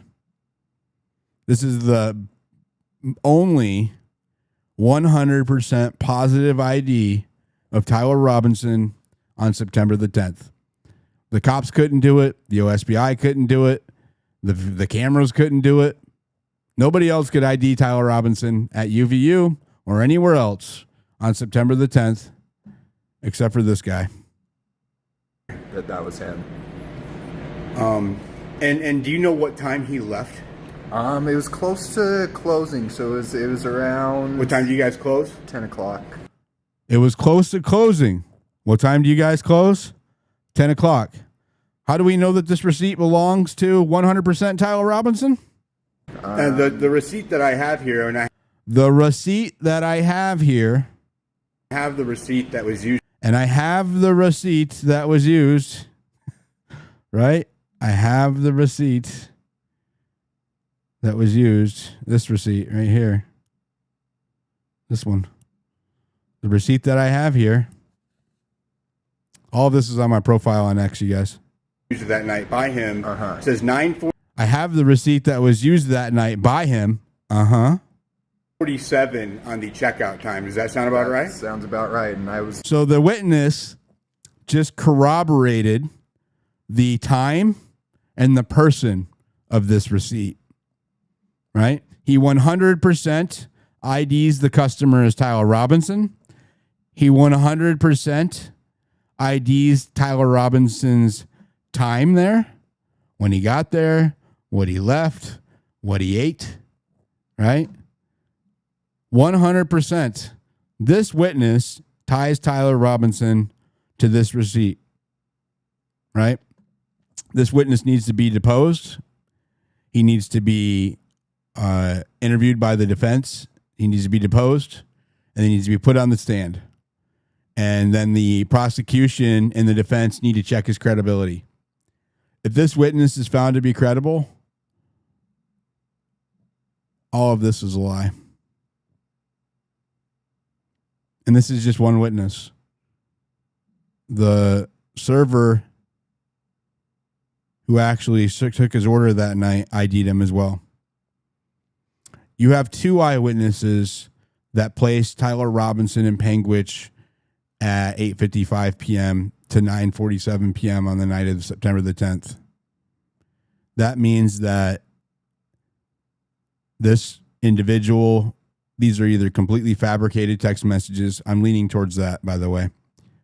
Or somebody was pretending to be Tyler on a different device and texting Lance Twiggs. But that would show up on Tyler's device, right? So it's been proposed to me that maybe Lance Twiggs was using a tablet that had Tyler's ID signed on it, right? You can have more than one device, and you can text from any of them on iMessage. But if Tyler was looking at his phone and somebody was texting Lance Twiggs pretending to be him, that would be pretty odd, right? If you were watching a conversation happen that you were not participating in on your own phone. So I think that's out the door. I think that these were fabricated by the state, either by Celebrite, which has a documented history of injecting information into mobile devices, or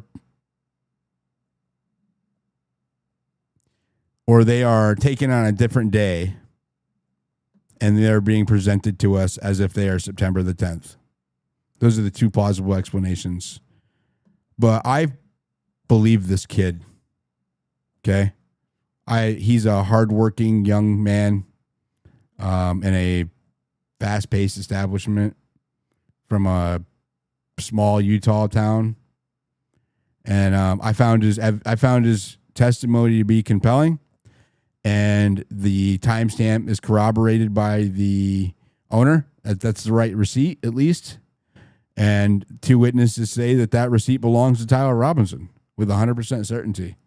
I believe that over this 100%. And I think a jury would too. I think a judge might have to. There's a reason why they didn't come out and say, well, this receipt doesn't belong to Tyler Robinson. We ran those numbers and it didn't match. There's a reason they didn't say that. I'll get into that maybe on a different day. So, yeah. Throughout the entire case, no one was able to ID Tyler Robinson, get his license plate. Even his lover, his roommate / lover, could not 100% ID Tyler Robinson. But this kid could. It's the one who helped him check out, too. And you were the one that helped him check out? So Yep. You were the one that helped him check out. He ties it to the ID. He ties the receipt to the ID. He does. I don't need the card numbers. He just told me that receipt belongs to Tyler Robinson, and Tyler Robinson was in Panguitch until 9:47 p.m. And if he was in Panguitch at 9:47 p.m., he wasn't in Orem. Means they lied. The one that you took the card from him. Yep. Okay. And that's just like I told. I took the card. I figured that would be good information for the feds to look into it. And they never checked into it, not once. I don't know if they checked into that. I know they got that information from my boss. So they got the information, but you don't know. You never heard back again. Never heard anything from them. No. The defense, did the prosecution ever reach out to you guys to come testify or anything like that? No one's reached out to us at all. Has the defense hasn't reached out to you? No. No one's reached out to you whatsoever, even though you saw him that night. Yeah, no one's reached out regarding anything to do with Tyler Robinson. Thank you so much, man. You're a hero. Definitely. Definitely. I like that. I was like, thank you so much, man. You're here. I was trying to say something nice to him at the end, and he goes, definitely. I was like, that's kind of cool. This is why they're freaking out. You know, this has to get to the defense before September the 1st. And it's going to. It is going to. And actually, some other news is about to drop. Is just like, it is equal to impact as this. Actually, it's probably more impactful because of the nature of what it is. So if you think that this is impactful to the FEDslop narrative, there is going to be some stuff. I think it may be this week. It may be the following week. I'm not entirely sure. That is just going to like completely prove that they set this kid up. I'm not saying that it disproves that he was involved somehow, right? He may have been knowingly or unknowingly involved as a patsy or a decoy or whatever, right? I'm not saying that. But it proves that he did not, the person they say killed Charlie Kirk did not. It definitively proves it. That's going to be out in the next few weeks. That what they're presenting to you is a lie. That's going to be out in the next few weeks, right? That you are being lied to. We're being lied to. And I'm not the one pushing it out. There's a lot of independent journalists out there who have been doing really good work on this. And they have shared stuff around that hasn't been released. And somebody very soon is going to be dropping some bombshells. I think Candace might be this week. She said as much. I'm not sure exactly what she's planning on dropping. But if it's what I think it is not a good day to be a FedSlopper. A lot of people have wasted their credibility lying to the American people, and you know they already look bad, but it is going to be irrefutably bad here in a minute. Like they have just burnt their credibility completely. Yeah, so the text messages are toast, right? You cannot be, and let me just show you the terrain. I've made this drive actually back and forth 4 times, right? I've been to Panguitch twice. That's once. I've driven there 4 times or there and back, right? And this little bit of like road right here is in the, you can see it goes over the mountains. See the topo map? This is all highway, but this stretch right here is about 30, 40 minutes of very, very steep, very sharp turn mountain roads. Let me see if I can actually show you that you are not speeding on these roads. I think I can. All right. These are cliffs. Actually, can I do a I was hoping to do a street map. Well, you can just see. Right? These are the speed limit right here is like 25 miles an hour on these curves. And they're overlooking cliffs. You're on the side of a mountain, okay, that has one of those small barricades. Can't really see it. Right? And around these big ass curves, these sharp curves right here, going down the mountain, the speed limit drops to 25. Right? I don't know if you can see. You have to go slow. You cannot speed. You cannot speed. You will fly off the fucking edge of the mountain. There's no speeding here. You cannot speed here. There's no way he is speeding to even meet the cop. It's impossible. Look at this curve. This is the fucking side of a mountain. You can see the mountain. All of this shit, this particularly, this one right here, I think it does slow down to 25. This is the edge of a mountain. You can see this is a small turnoff area so that you can view, like it's like a scenic view. So you can look at the pretty view. Can we see it? There's also those places where the semis, if they're speeding too much, if they can't slow down because their brakes fail or whatever, that's what these are in case the semis can't slow down in time and can't stop. They're for them to pull off and run into the dirt. You're not speeding here, right? Tyler Robinson did not speed from Panguitch to Orem. Text messages say he was in Orem at 11 o'clock. You can't get to Orem in an hour. It takes 3 hours under optimal conditions. It's impossible. Literally impossible. It's physically impossible. Okay? He would have to be a time traveler or flying. Take your pick. It's impossible. The FEDslop is fucked. It's untrue. It's not possible. And this kid has to be deposed. He has to be deposed, and he has to be cross-examined, and his credibility has to be checked. And so does the other witness. And that has to be weighed by a judge, and it has to be weighed by a jury at the very least, the jury. But if other evidence comes out besides this witness testimony and this receipt, let's just say that the card matches the receipt and it belongs to Tyler Robinson to further corroborate this kid's testimony and the other witness's testimony, or that other primary evidence surfaces over the next week or two, they might actually have to throw this case out. And that puts our country in a weird place with the how impactful this case is to the country.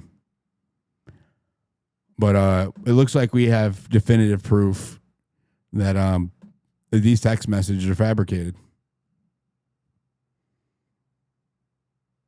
That's why they couldn't, 100% ID Tyler Robinson. That's why they couldn't 100% ID his car, because there was a chance, like I said earlier, that somebody somewhere got IDing information on Tyler Robinson or his car that night somewhere else at a place where they said that he was at, other than where they said he was at. That's why they didn't do it with certainty. And they were hoping to convict him in the court of public opinion before these pieces could be put together, and they were going to bury it with him one way or another. That's what they were going to do. They sacrificed Charlie Kirk, and they want to sacrifice Tyler Robinson. These are evil people, bro. But I can tell you that the family knows about this now. They did not know about it before. And that tells me that the defense, they've been talking to the defense regularly. They have not talked to Tyler about the case, but they have talked to the defense about the case. And the defense has not mentioned anything like this to them. They had no idea. All right. I'm here interviewing that the fact that the defense has not talked to this kid, they did not go down and interview or even investigate Panguitch at all in the last 10 and a half months, leads me to believe that the defense is sandbagging, that they are another controlled element of this case, just like the scope of the FBI's investigation, the way in which the crime scene was handled, the way in which Charlie Kirk's body was handled, rushed autopsy and then flown out of state immediately, right? No preservation of evidence in the entire case. The SD cards leave the scene immediately. The crime scene gets paved over that weekend. A tip gets ignored by the FBI, never follow up, right? Example after example after example of obfuscation and cover-up. Anyways, sorry you guys, I know that was a little bit boring, but I wanted to kind of just go through that myself. I'm not sure about doing these late night shows. I usually do my spaces earlier in the day. I don't want to walk over Candace's or Baron's time. I might go before because I feel a little, I'm like, my energy just ain't quite there this late. And I want to be in peak performance for these. So I might start doing these a little bit earlier. But yeah, the FEDslop narrative is screwed, man. These kids, this waiter and the other server that served Tyler Robinson, they need to have their statements taken by the defense. And they absolutely have to have their statements taken by the defense. They also need a copy of the receipt. They need to procure copies of Tyler Robinson's bank records, debit card transactions, his order history, all of that stuff. All needs to be investigated by the defense. It should have been already. The fact that it hasn't been leads me to believe that they are here to ensure a certain outcome. And that's not innocent, right? That's not truth. Otherwise, this wouldn't be buried. I will be. I'm going back to Utah. I'm not sure exactly when. If you want to contribute to that, because I pay out of my own pocket, there's a link on my bio. You can, it's on the YouTube as well. Throw down on that. I'm going to be going there for a few weeks. So I'm not sure exactly when. I don't want to announce when I'm going to be there, but I'm not going to be alone. There's another couple of independent journalists that I'm going to be linked up with, because last time I went by myself, it was a little sketchy leaving with a receipt. Shout out to Baron Coleman for keeping me company while I got the hell out of there with it, because we knew that it was like so important to the case that something bad might happen to try to keep it from getting to the public. So, but now it is, and it's gotten around, and there are other things that are going to get to the public. Yeah. So anyways, I'm going to call it a night. Thank you guys. Appreciate you. Make sure that you give the channel some love, like, comment, Share it around. I will drink a Red Bull before I do mine tomorrow and work on a different angle. But I wanted to present this my way and show you why it was so important that this has occurred. They want to move on from this conversation, but I'm telling you, this destroys the FEDslop narrative. It just completely destroys it. And anything they can do to bury that, they will do. But I will see you guys tomorrow. Thanks for hanging out. I'll do a subscriber space tomorrow night too, and we'll see you next time. Let's go out with some music. How about that?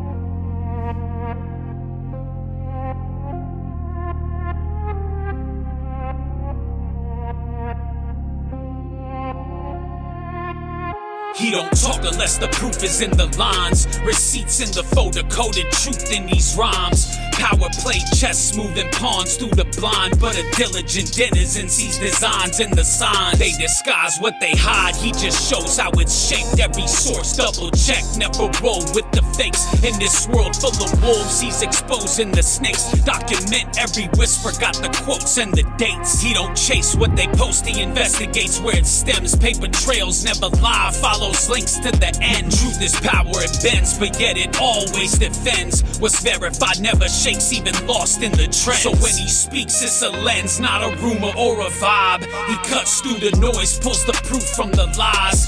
This is for the people trying to see through the disguise.